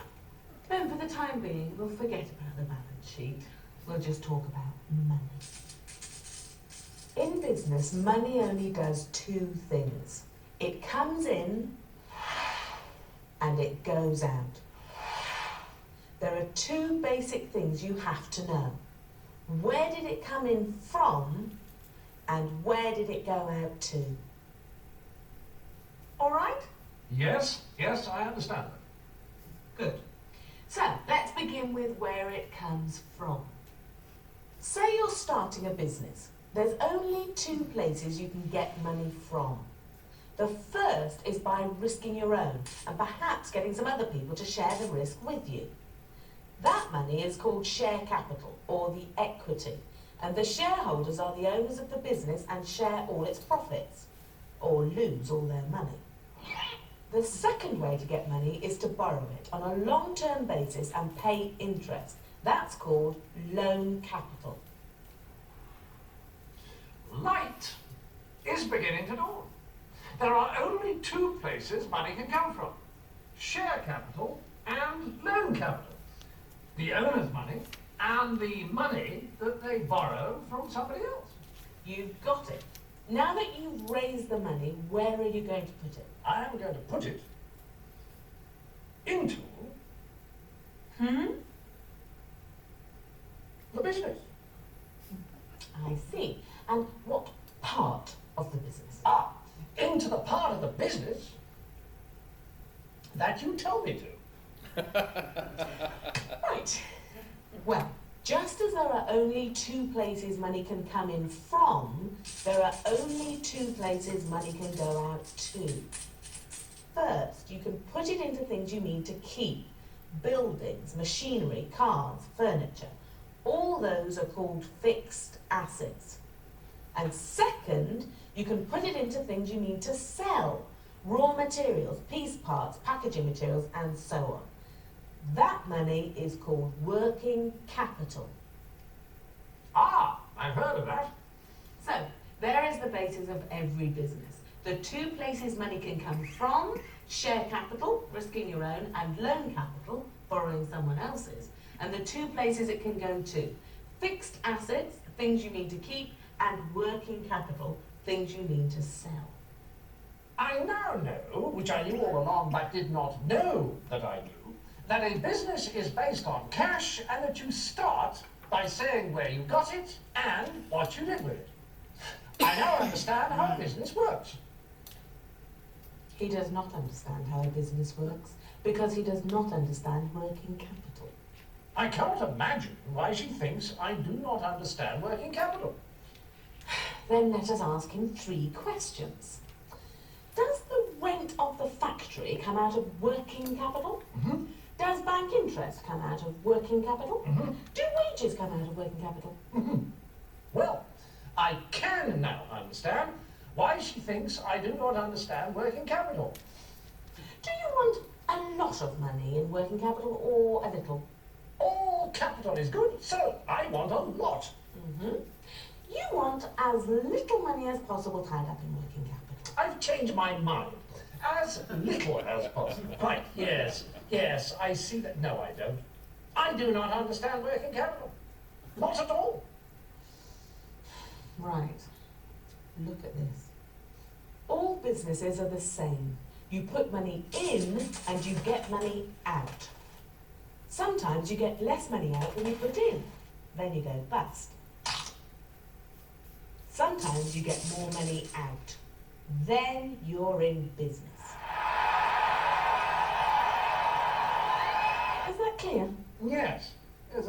I'm not stupid, you know. Oh, good. Now we know about the fixed assets, the things you need to keep. They're obvious, but they can't make money on their own. To make money, you need working capital. You need it to buy raw materials, and you need it to pay the workforce to turn the raw materials into something you can sell at a profit. You need it to pay the overheads, administrative staff, electricity, rates, insurance, postage, telephone, and all that. Not to mention the interest on the money you borrowed. Then you can start to make money. How? Well, look at Scroggs Manufacturing. I make teaspoons. All I do is spend 60 on 10 kilos of light alloy strip on Monday, change its shape, and sell it for 300 on Friday. I buy another 10 kilos of light alloy strip, I pay the workforce, I pay the overheads, and I put a bit aside. And I keep a bit for myself, right?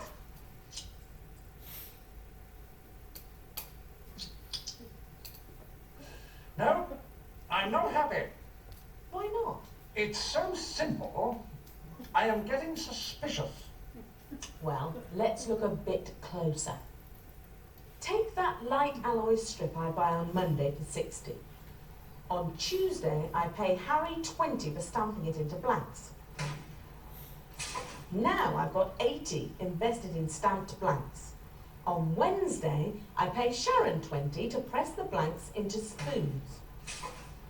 Now I've got 100 invested in pressed spoons. On Thursday, I pay Bill 20 to pack the spoons and send them to the collection bay. Now I've got 120 invested in packed spoons. On Friday, I pay all the bills for the week's overheads. They come to 100. So now I've got 220 invested in a crate of teaspoons. That's 220 tied up in working capital. And on Friday afternoon, the customer collects the spoons and pays 300 for them. So I have recovered my investment of 220 in working capital and made 80 profit. I see. It's really a sort of cash merry-go-round. Well, look, you put in cash and get raw material. You put in more cash to get it stamped, pressed, and packed. You put in more cash to pay the overheads. Then you sell it and get your working capital back and a bit over. Then you start again.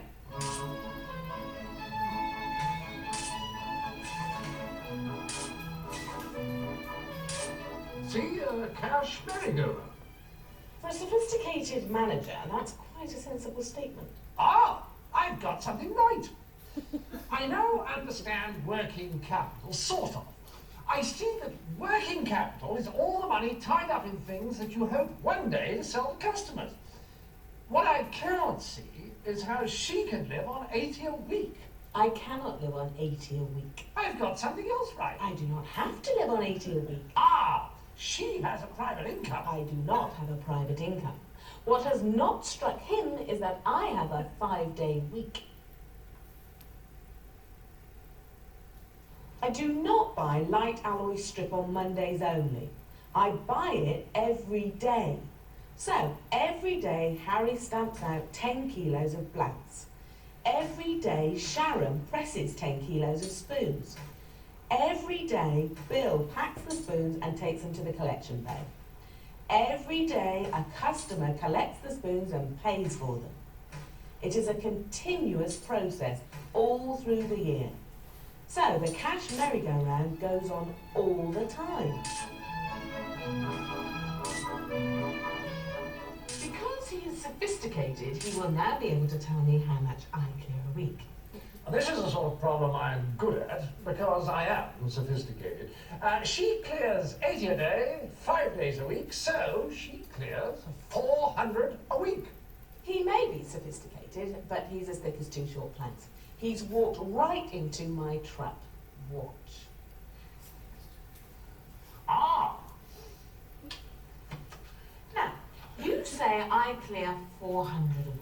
400 is correct. Okay. If I spend 60 a day on stripped metal, how much do I spend a week? 300. If I pay Harry 20 a day for blanking, what do I pay him a week?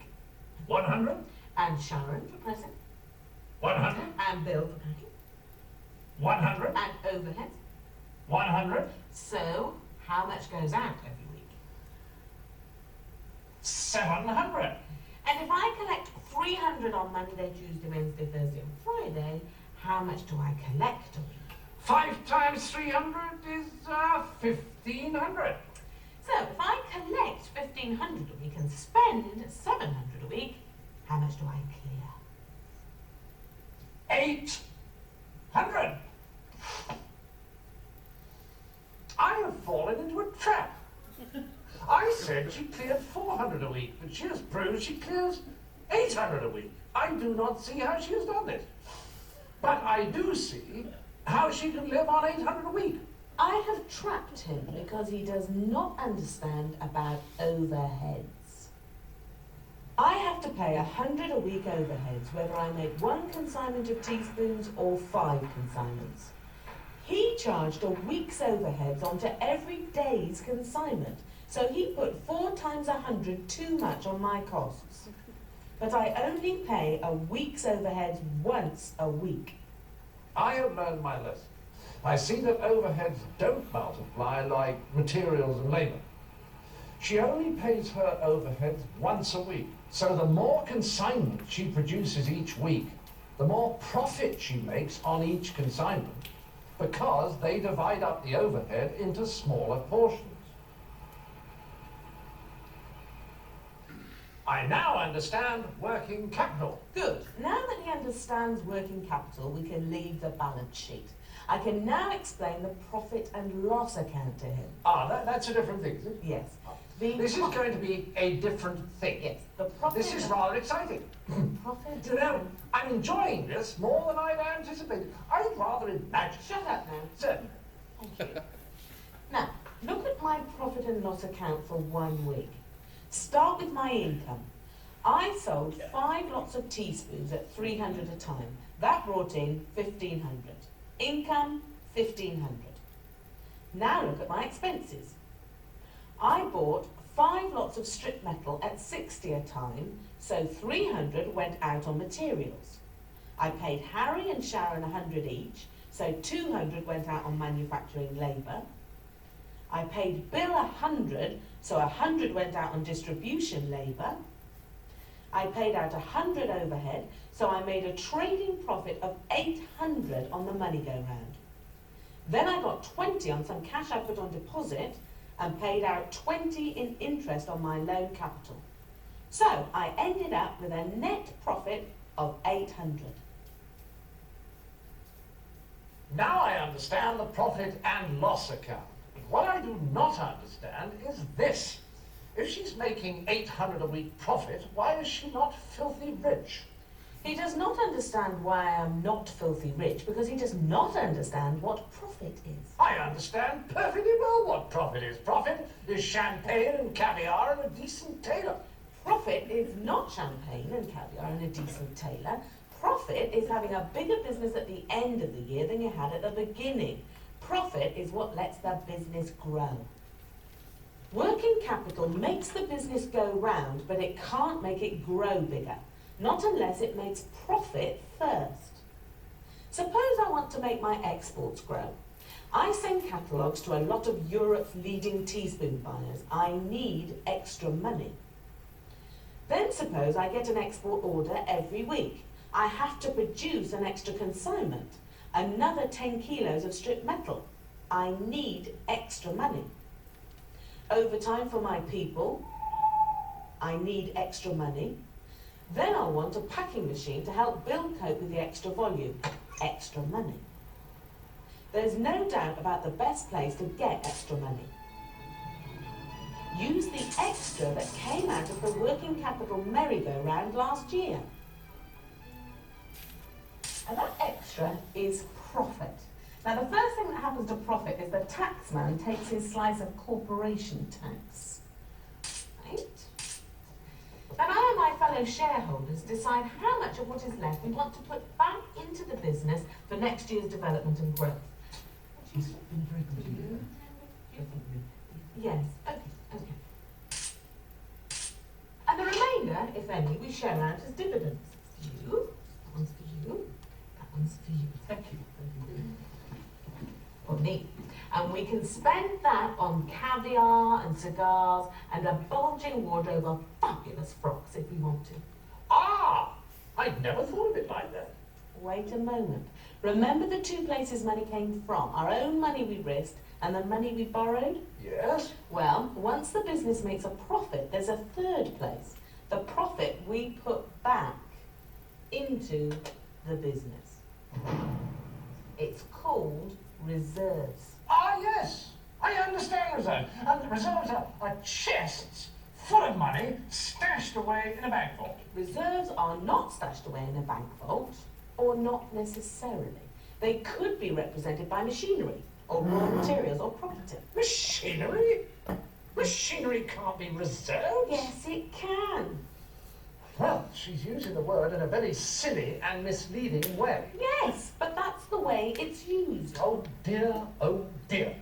Now please explain reserves very slowly. Right. Reserves is an entry in the in column.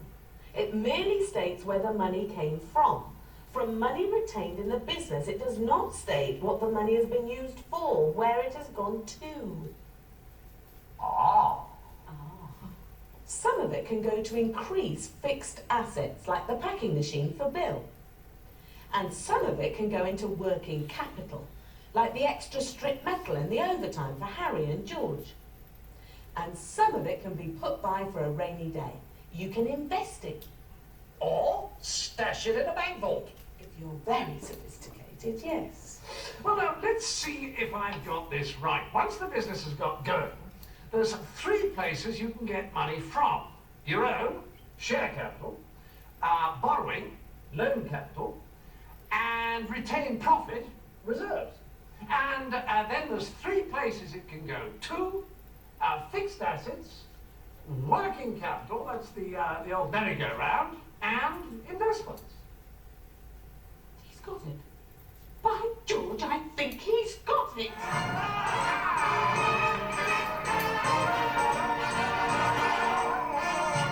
That's quite enough of that, thank you. Oh. Now at last we can look at a real balance sheet. Well, we can look at a balance sheet, but it will not get us very far because I do not understand that bit over there about current assets and current liabilities. Well, I see his problem. That bit is simply a snapshot of the working capital at a single moment in time. The merry-go-round suddenly frozen. Look, if I stop the factory working, you can see that 60 of my working capital cash has been turned into strip metal. It's just as much of an asset as cash, but in a different form. So I have 60 of assets in raw material. Then I have stamped blanks, 10 kilos of strip metal with 20 of Harry's labour as well, 80, and pressed spoons, 10 kilos of strip metal with 20 of Harry's labour and 20 of Sharon's, 100. That's 180 of assets in work in progress. Then there's a case of spoons packed by Bill and taken to the collection bay. That's 60 of strip, another 60 for 3 people's work, 120, and the week's overhead of 100. That's 220 worth of assets in finished goods. Then there's 300 I'm owed for a consignment collected last week and 200 I put in the bank yesterday. So there's my current assets. Raw materials 60, work in progress 180, finished goods 220, debtors 300, cash at bank 200, that's 960. Take away the 2 bills I haven't paid yet for 60 and 100, my current liabilities, that's 160 I owe my creditors. So my net working capital at this moment is current assets of 960 less current liabilities of 160, 800. I see. Phew. Now we can look at the complete balance sheet again, and he will explain it to me. I will now explain the balance sheet to her. Will I? Yes. Well, there are only 3 places money can come from. Share capital, which is put in by the shareholders on their own risk. Loan capital, which is money borrowed on a long-term basis. And reserves, which is profit put back into the business. But the money's not there, it's in the business. Then there are only 3 places in business that money can go to. Fixed assets, which are things you mean to keep. Working capital, which are things you mean to sell. The money can be in raw material, work in progress, or finished goods, or in the bank, or people can owe it to you. And you subtract the money you owe other people. And investments, which are savings for a rainy day, or money put in someone else's business. Very good. I got it right. Well, I now understand how business works. He does not understand how business works because there is one thing I still haven't told him. I will prove he doesn't understand by asking him whether he would accept this order. Ah, now this order is from Superior Snackaterias Limited. They want 5 shipments of teaspoons a week for 8 weeks from the 1st of April.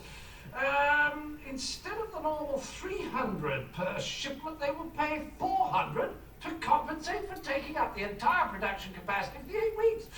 Well, as a sophisticated manager, I can work this out. 100 a day is 500 extra a week. 500 extra a week for 8 weeks is 4,000. That is an extra profit of 4,000. I will accept this order. He hasn't read the last sentence.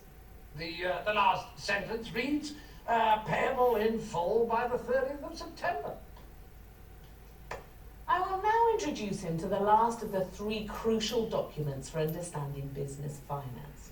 I've shown him the profit and loss account, which tells you what happened to your money in the past. That's your financial history book. I have shown him the balance sheet, which tells you where your money is at present. That's your financial snapshot, a picture of the business frozen at a single moment of time.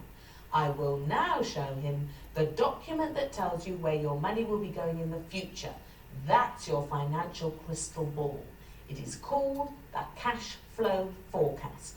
But first, I must ask him some more questions. How much a week will it cost to make the spoons for Superior Snackaterias? Well, I think I can answer that. 50 kilos of light alloy strip at 6 per kilo is 300.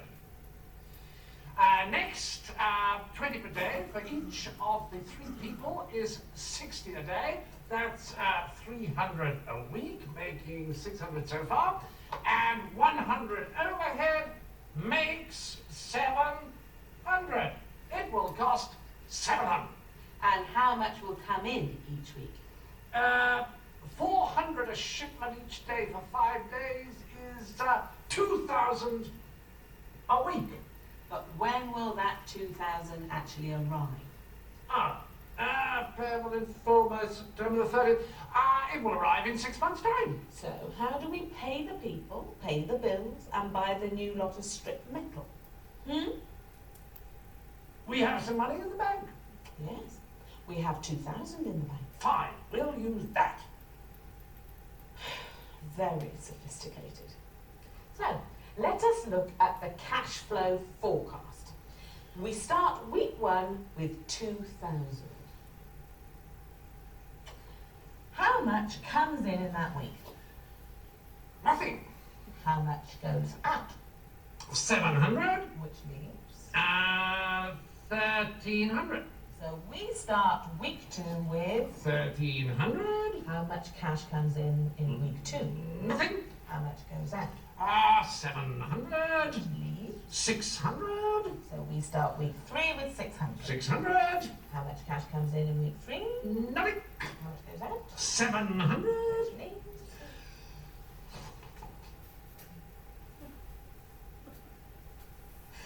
There is no need to go on.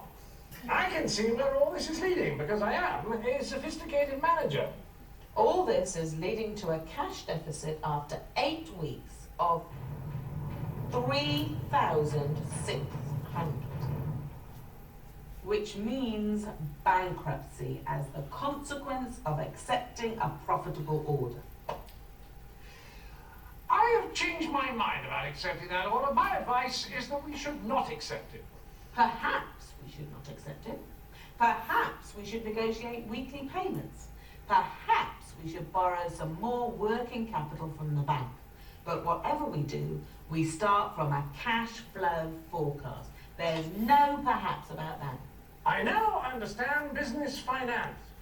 Do I? Yes. Yes, I do. Apparently, it's all about money. Money goes into investments, savings for a rainy day.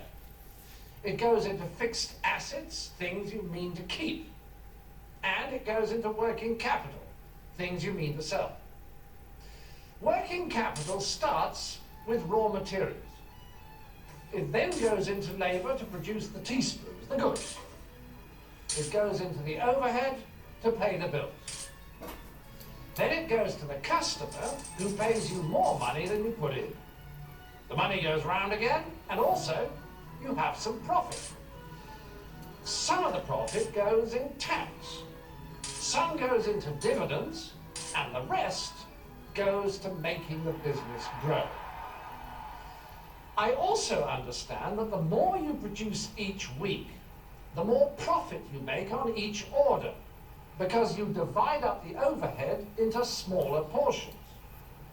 I even see that the less you produce each week, the less profit you make on each order, because it has to carry proportionately more of the overhead. I also understand the three crucial documents. The profit and loss account tells me what has happened to my money in the past.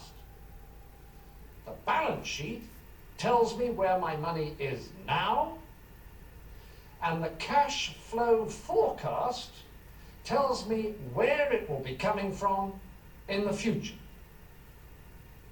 I am now ready to start my own business. You may be basic and unspoiled, but you have money. Will you come in with me? I may be basic and unspoiled, but I'm not stark, staring sophisticated.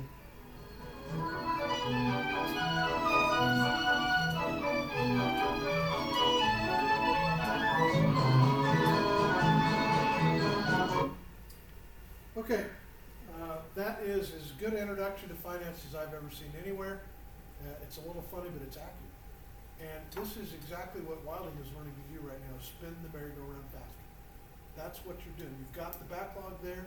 The faster you spin the merry-go-round, the better you will grow. And that's pretty simple to understand, really hard to do, but it's simple to understand. And so if any of you want to show that to any of your teams, I'll give you the Vimeo address that it's on, or I can loan you a copy of this if you've got a VCR. Still, stop by the DI and get one.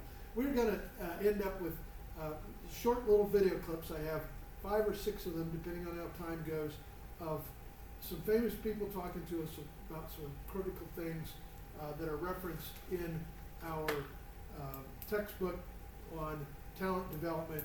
And we're going to look at a couple of issues. Eli and I have been talking about how do you stimulate change in an organization. We've been talking about that, and we're going to talk about it for a long time, but about change. And we're going to start the conversation with from a couple of people that have some thoughts.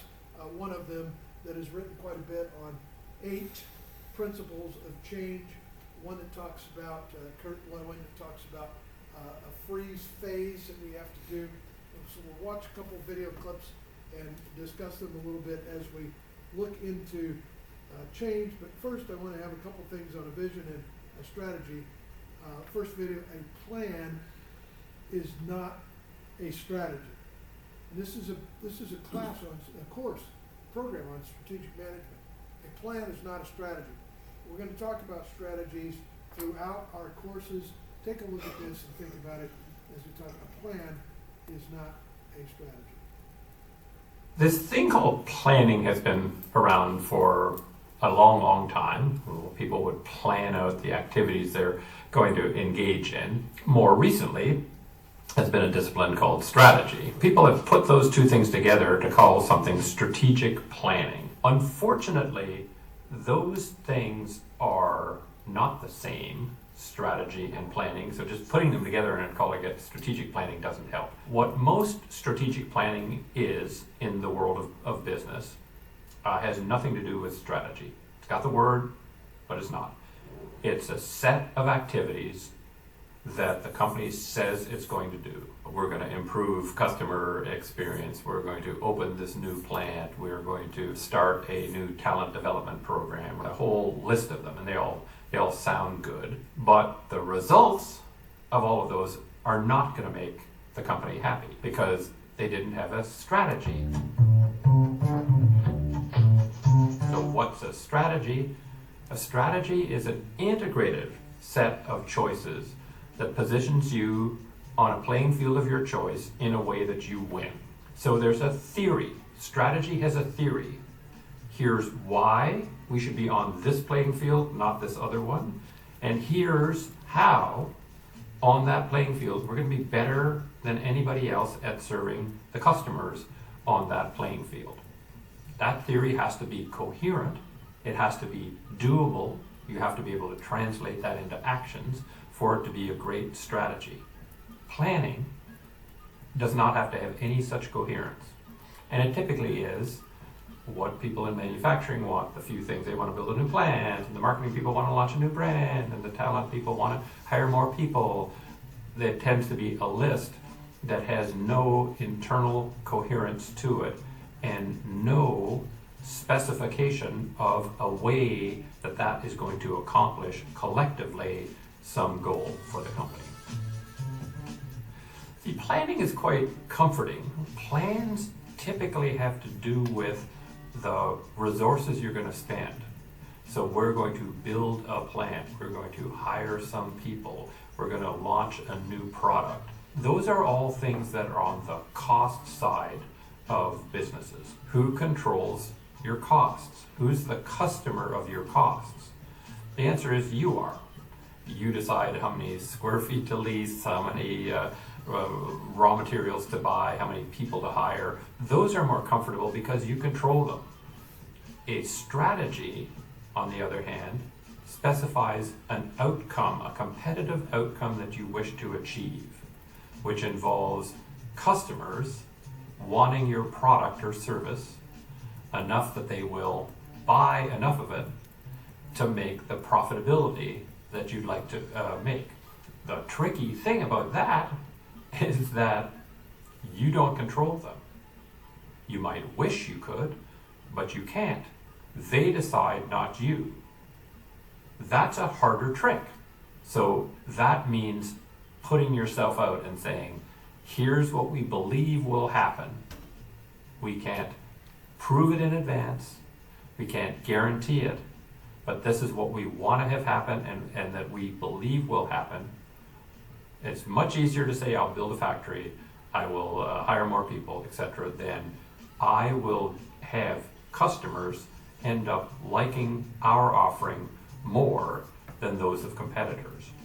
The tricky thing about planning is that while you're planning, chances are at least one competitor is figuring out how to win.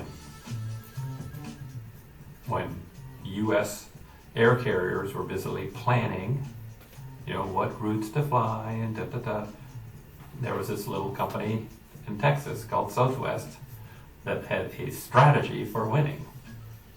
And, at first that looked largely irrelevant because it was tiny. What Southwest Airlines was aiming for was an outcome. What they wanted to be is a substitute for Greyhound, a way more convenient way to get around at a price that wasn't extraordinarily much greater than a Greyhound bus. Southwest said everybody else is flying hub and spoke. They have hubs and they fly hub and spoke. We're going to fly point to point so that we don't have aircraft waiting on the ground because you only make money when you're in the air. We're going to only fly 737s, one kind of aircraft, so that our gates are set up for those, our systems are set up for those, our training, our simulations are set up. We're not going to offer meals on the flights because we're going to specialize in short flights. We're not going to book through travel agents. We're going to encourage people to book online because that's less expensive for everybody and more convenient. So their strategy ended up being having a substantially lower cost than any of the major carriers so that they could offer substantially lower prices. Because it had a way of winning, it got bigger, and then bigger, and then bigger, and then bigger, and bigger, and bigger, and bigger, until it flies the most passenger seat miles in America. The major carriers were not trying to win against one another. They were all playing to play, as I say. They were playing to participate. Maybe buy more planes, get more gates, maybe grow some, not having a theory of here's how we could be better than our competitors. And that was fine until somebody came along and said, here's a way to be better than everybody else for this segment. And so that segment then goes, it's gone, and the main playing to play players have to share a smaller pie that's left over after Southwest takes whatever share it wants. If you're trying to escape this planning trap, this comfort trap of doing something that's comfortable but not good for you, how do you start?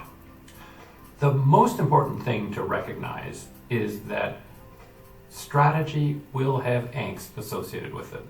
It'll make you feel somewhat nervous because as a manager, chances are you've been taught you should do things that you can prove in advance. You can't prove in advance that your strategy will succeed. You can look at a plan and say, well, all of these things are doable. Let's just do those because they're within our control, but they won't add up to much. In strategy, you have to say, if our theory is right about what we can do and how the market will react, this will position us in an excellent way. Just accept the fact that you can't be perfect on that and you can't know for sure. And that is not being a bad manager, right? That is being a great leader because you're giving your organization the chance to do something great. The second thing I do is say, lay out the logic of your strategy clearly. What would have to be true about ourselves, about the industry, about competition, about customers for this strategy to work? Why do you do that? It's because you can then watch the world unfold, right? And if something that you say is in the logic that would have to be true for this to work is not working out quite the way you hoped, it'll allow you to tweak your strategy. And strategy is a journey. What you want to have is a mechanism for tweaking it, honing it, and refining it so it gets better and better as you go along. Another thing that helps with strategy is not letting it get overcomplicated. It's great if you can write your strategy on a single page. Here's where we're choosing to play, here's how we're choosing to win, here are the capabilities we need to have in place, here are the management systems, and that's why it's going to achieve this goal, this aspiration that we have. Then you lay out the logic, what must be true for that all to work out the way we hope. Go do it and watch and tweak as you go along. That may feel somewhat more worry-making, angst-making than planning, but I would tell you that if you plan, that's a way to guarantee losing. If you do strategy, it gives you the best possible chance of winning. That's important as we talk about strategic management, and we will keep on that topic quite a bit. This is an interesting thought by a different guru, that we talk about strategy, but we don't talk about the timing and the urgency, if you want to call it that. So this is I think the biggest misconception that people have when they think about change, making a change almost of any sort in an organization, is they think the first step is a step of data gathering if they don't have the data already, of analysis if they haven't already done that, and coming up with the new IT strategy, the new marketing strategy, the new corporate strategy, the new production strategy, and then getting approval of it and going on to execute. But that is where people start, and as it turns out, that seems to work pretty well up to a certain point, from little changes up to kind of small plus to medium minus, if you will, and then that process breaks down, because from day one, if you will, it involves too few people,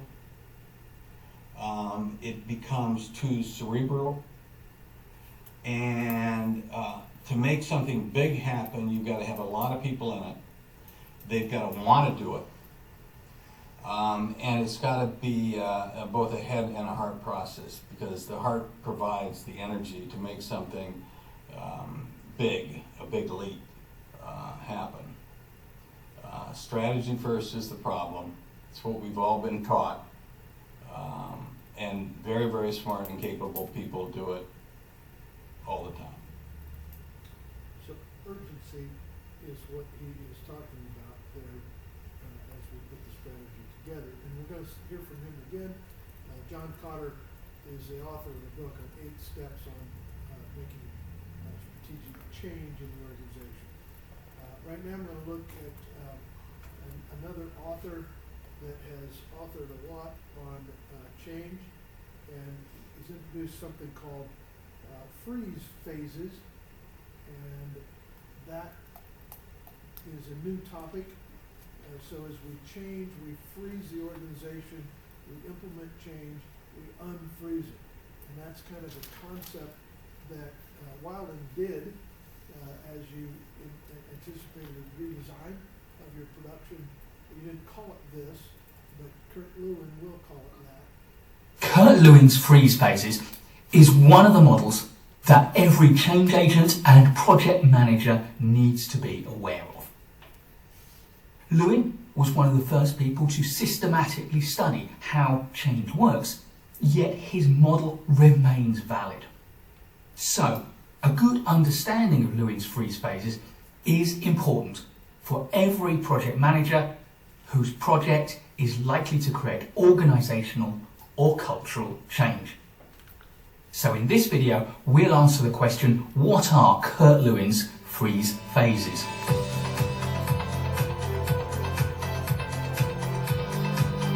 The need for change in our organisations will never end, and therefore the ability to steer our organisations and their people through the changes is one of the principal challenges for organisations and for their managers, and of course for project managers. So, what is the process to support people through change? What are the stages they go through, and how do we guide them? This is a question that was addressed by Kurt Lewin, one of the principal psychologists of the 20th century. Among many contributions to our understanding of organisational life, Lewin gives us a 3-stage model of how change works, which has come to be called the freeze phases model. But Lewin's first observation was that we are all subject to a number of forces within our environment.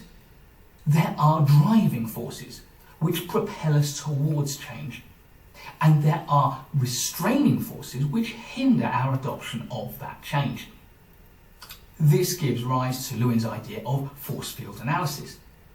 Importantly, the restraining forces consist of 2 types.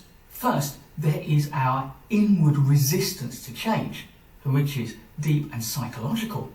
And second, there is our more shallow need to conform to the norms of our society and our comfort with the existing norms with which we conform. Before we can change then, we need to overcome these restraining forces. We need to overcome our resistance and our desire to conform with what we believe are the current norms of our organisation or our society. Therefore, Lewin named the first of his phases of change unfreezing. And in the unfreezing stage, we're starting to loosen up these established patterns of behaviour and thought. We are recognising that change has to happen. The way we do this is that we challenge established beliefs, established ideas, even established values, and we start to recognise that there are alternatives. This is not trivial because resistance is powerful. It's almost as if we are wired to resist change, largely because of the comfort we feel in our existing situation and the fear we feel for what is coming. However, the more we're exposed to new ideas and new possibilities, the looser our affiliation to the existing status quo is, and we start to unfreeze. Lewin's second phase is changing, and this is where we can lead people from the status quo ante, the way things were before, to the new, changed environment and the new way of doing things. If we're going to guide them well, however, we need to recognise that this is a time of great uncertainty for people. This uncertainty is going to come back in waves, causing new levels of resistance. And so it's rarely a simple movement from A to B. What we are more likely to see is levels of commitment that peak and trough. And sometimes people want to move back the way they'd come, other times they're eager to move forward. Strong leadership is vital during the changing phase, because this tendency of people's commitment to go up and down and for the resistance to grab hold of them means that weak leadership will make people susceptible to other influences, which is why we observe that things like gossip and rumour are so powerful in times of change. In the absence of a good, effective and strong leader, people will follow anyone who seems to have an answer for them, even if that answer isn't in the long term good for them. Eventually, however, people will reach a new understanding and they will start to adopt some of the new ways of working. They will be reaching the end of the changing phase and entering the freezing phase, or the refreezing phase, because now we are refreezing them into a new status quo, into a new way of being. During the refreezing phase, people start to understand the new ways of working and they start to look for ways to take advantage. They will settle into it and find their own balance. Of course, for some people, the changes are not good. They will look at the new way of working, they will look at the new situation they find themselves in and recognise that it is not right for them. For those people, the refreezing stage is more about stepping away from the new changed environment into something radically different. They're going to go into a bigger and more fundamental change, possibly leaving the organisation altogether and possibly even changing their whole lifestyle. So Lewin's model is really simple. First of all, we have to unfreeze from the way we did things before, then we have to change to the new way of doing things, and then we have to refreeze by becoming familiar and adopting the new norms of the new ways of doing things. Now, it's important to note that Lewin's use of the term phases suggested to many people that these were 3 static stages in the process. In truth, what's really going on is a continuum, a movement from one thing to another in a fluid way. This perhaps contributed to a diminution of the use of Lewin's freeze phases. It is, after all, around 100 years old as an idea. It's easy to think that Lewin's freeze phases have no more value for us, they've dropped out of use, but it couldn't be farther from the truth. Because Lewin's freeze phases were picked up by William Bridges, and his books, Transitions and Managing Transitions, about personal change and organisational change, use a very similar 3-stage model. He describes the 3 stages as letting go, neutral zone, and new beginning. And his books are now 40 years old, but receive constant reprints. The newest edition of Transitions, the 40th anniversary edition, is very recent, and a couple of years earlier we saw a new edition of Managing Transitions. So Lewin's ideas are very current. And they're very current because they work. They explain how people transition, they explain the changes that people go through, and therefore they give us good guidance as project managers and leaders of change into how to facilitate the process of organisational change and to take people along the journey. Please do give a thumb. Next, I want us to take a look at another author who has written a lot on change and culture development in organization. Peter Senge talks about the 5th discipline. We're not going to go into that in a later class. I hope to talk about that. But he's setting the stage in creative tension as we look at these changes that we want to implement in the culture or in processes in an organization. So we'll spend 5 minutes looking at this, and we'll summarize with John Cobb. It's necessary to create a tension in the mind so that individuals could rise from the bondage of myths and half-truths. So must we create that kind of tension in society that will help men rise from the dark depths of prejudice and racism. He's teaching at Harvard, he's on faculty at Harvard, and that's what this is for. So if you look at Dr. King's practice as a leader, of course, many of us immediately think of the man with the dream. And by the way, if you've never seen the I Have a Dream speech, you can watch it very easily. You do. It's about 27 minutes long. It's brilliant. And of course, in the middle of it, he starts talking about his vision, which, by the way, is a vision of freedom. It's not really a speech about race, so the context is all about race and racial equality. His core vision, because he's a preacher, right? His core vision is about what it means to a human being to be free. But if you look at his practice, what did Dr. King spend most of his life doing? Inspired by Gandhi, as he would say, we must dramatize the current reality. That's why protest marches. You need to study Gandhi extensively. Gandhi would use this strategy brilliantly to bring down the British Empire in India. People with no power, no money, no influence, ultimately, India became a free country because they became masterful at engaging the system so everybody could see how the system was presently working. Hence all the protest marches and demonstrations in the South by his colleagues.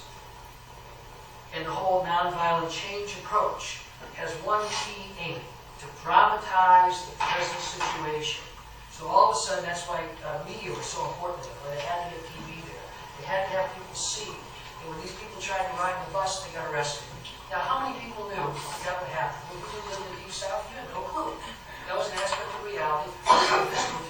Their job was to make it visible, which in the context of the dream created a kind of tension in society.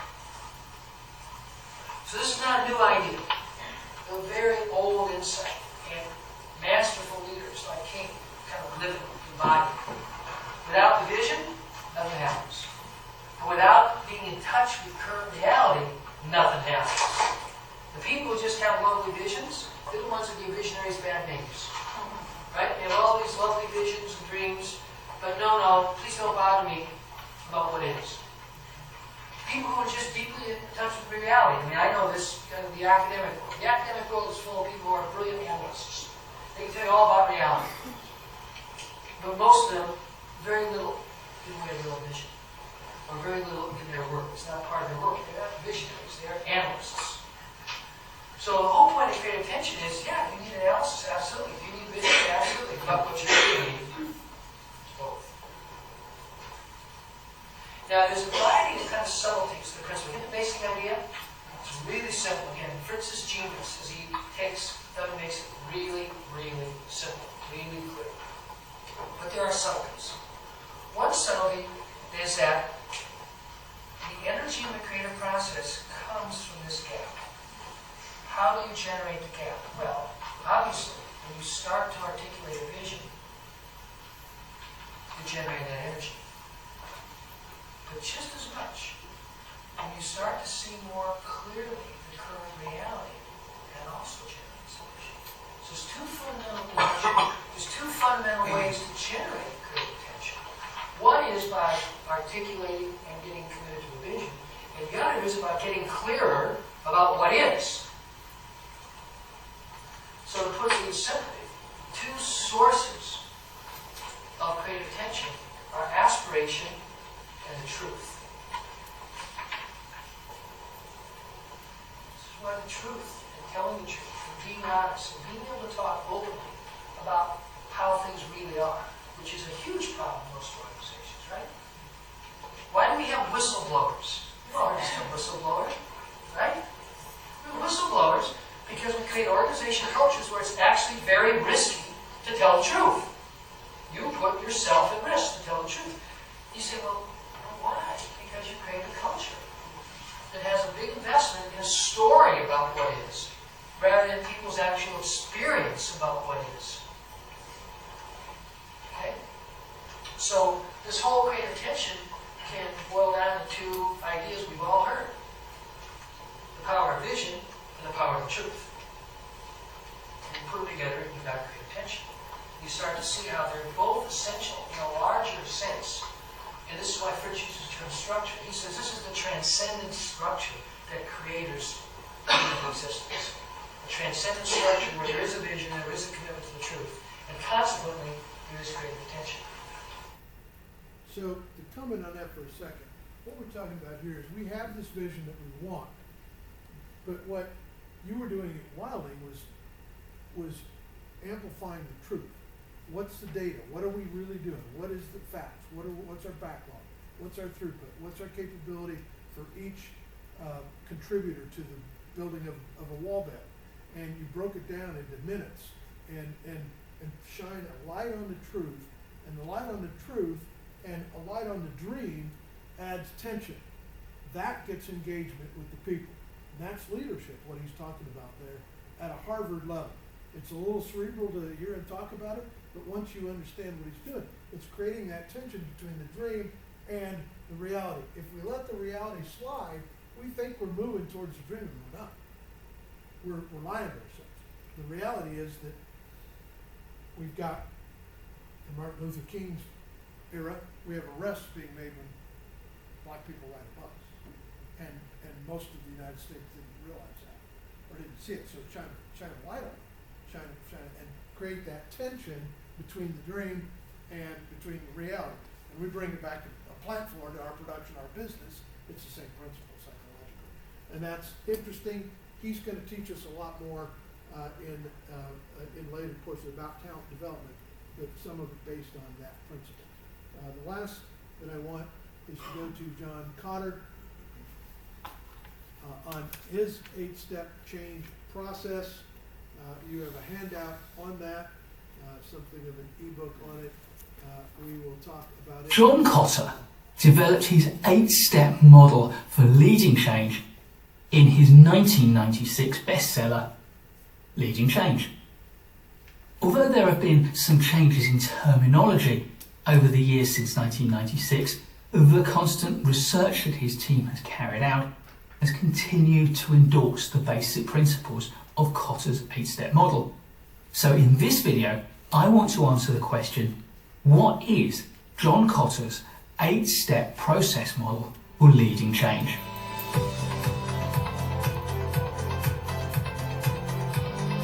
Although I still regularly refer to John Cotter's original leading change, his terminology has changed. So in this video, I will be using the terminology from his more recent 2014 book, Accelerate. So what are the 8 steps? First, we need to create a sense of urgency.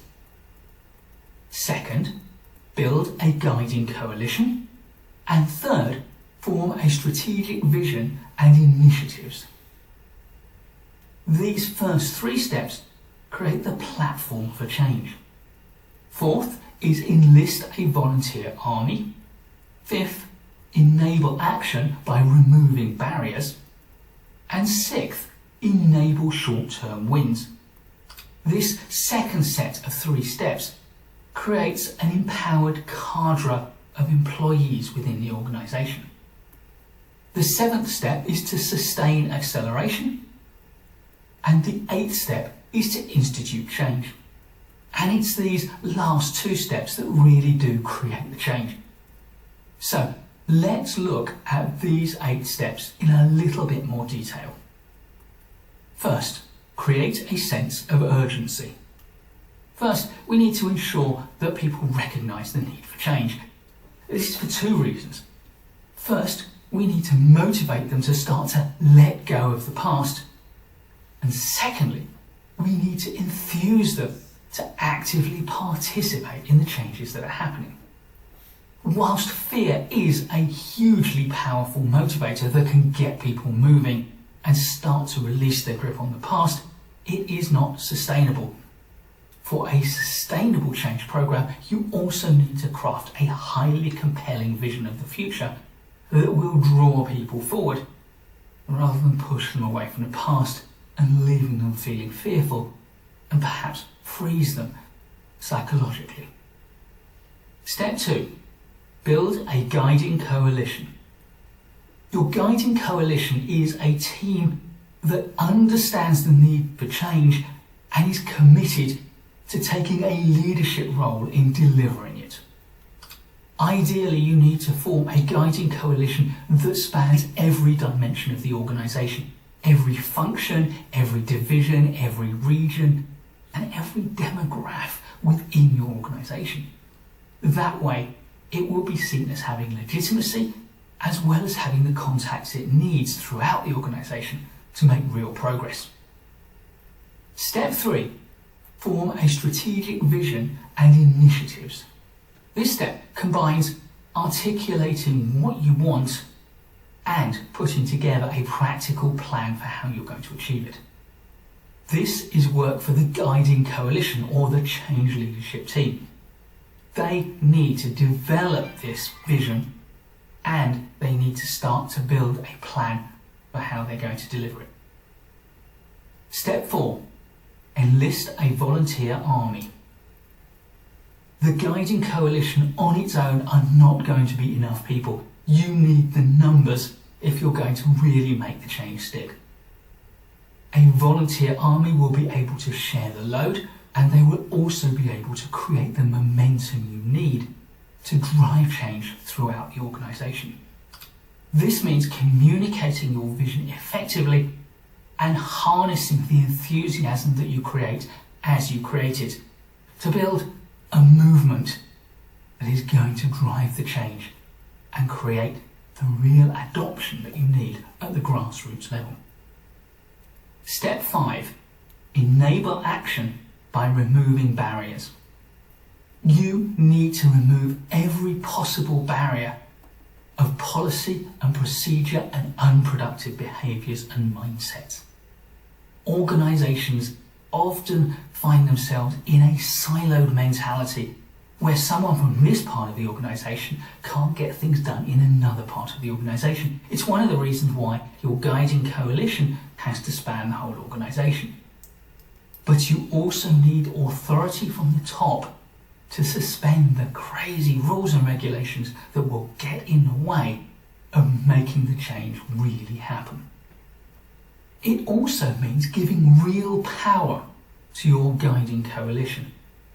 And it means the guiding coalition delegating or devolving that power down to their volunteer army. Step 6.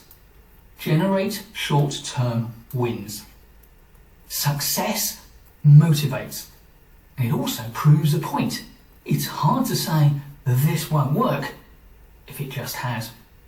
Look for opportunities to succeed, to create conspicuous successes, and then recognise them, communicate them, and celebrate them so that the rest of the organisation can find out about them. Small targets, quick wins, easy wins, they are important, but they are also seductive. Don't over-focus on them, otherwise they will distract your attention from doing the bigger, more important things. As in all things, balance is vital. Step 7. Sustain acceleration. The need to sustain progress means that you have to pace yourself and pace your team. It's the guiding coalition who need to determine what that pace is, and they need to understand the importance of crafting resilience within the organisation as well as constant progress. This means building a culture of change into the organisation. It also means recognising the difference between change after change and change upon change. Change upon change, when you're trying to do more than one thing at once and it's all building up, is enormously disruptive. But creating change and then as it starts to stabilise, looking for the next opportunity, that's how we create sustainability. Step 8. Institute change. The final step is about locking the changes into the culture. You need to do all of the work it takes to make the changes really stick. That means looking beyond the simple things like a little bit of behavioural change here and a little bit of policy change there, but overhaul everything you do to make the changes integral to the new way that the organisation works. Project management and change. That's it, but the summary, and we're out of time. I will touch back on these as we look at talent development and how these foundational things provide some of the basis. And you guys at various companies are different at stages on what we're looking at right now. And to see that psychology implementing in your own organization. And, Eli, as we talked about culture and how to shift culture, we're looking at some of the psychological factors right now. So thank you, and we will see you next class at 5:30.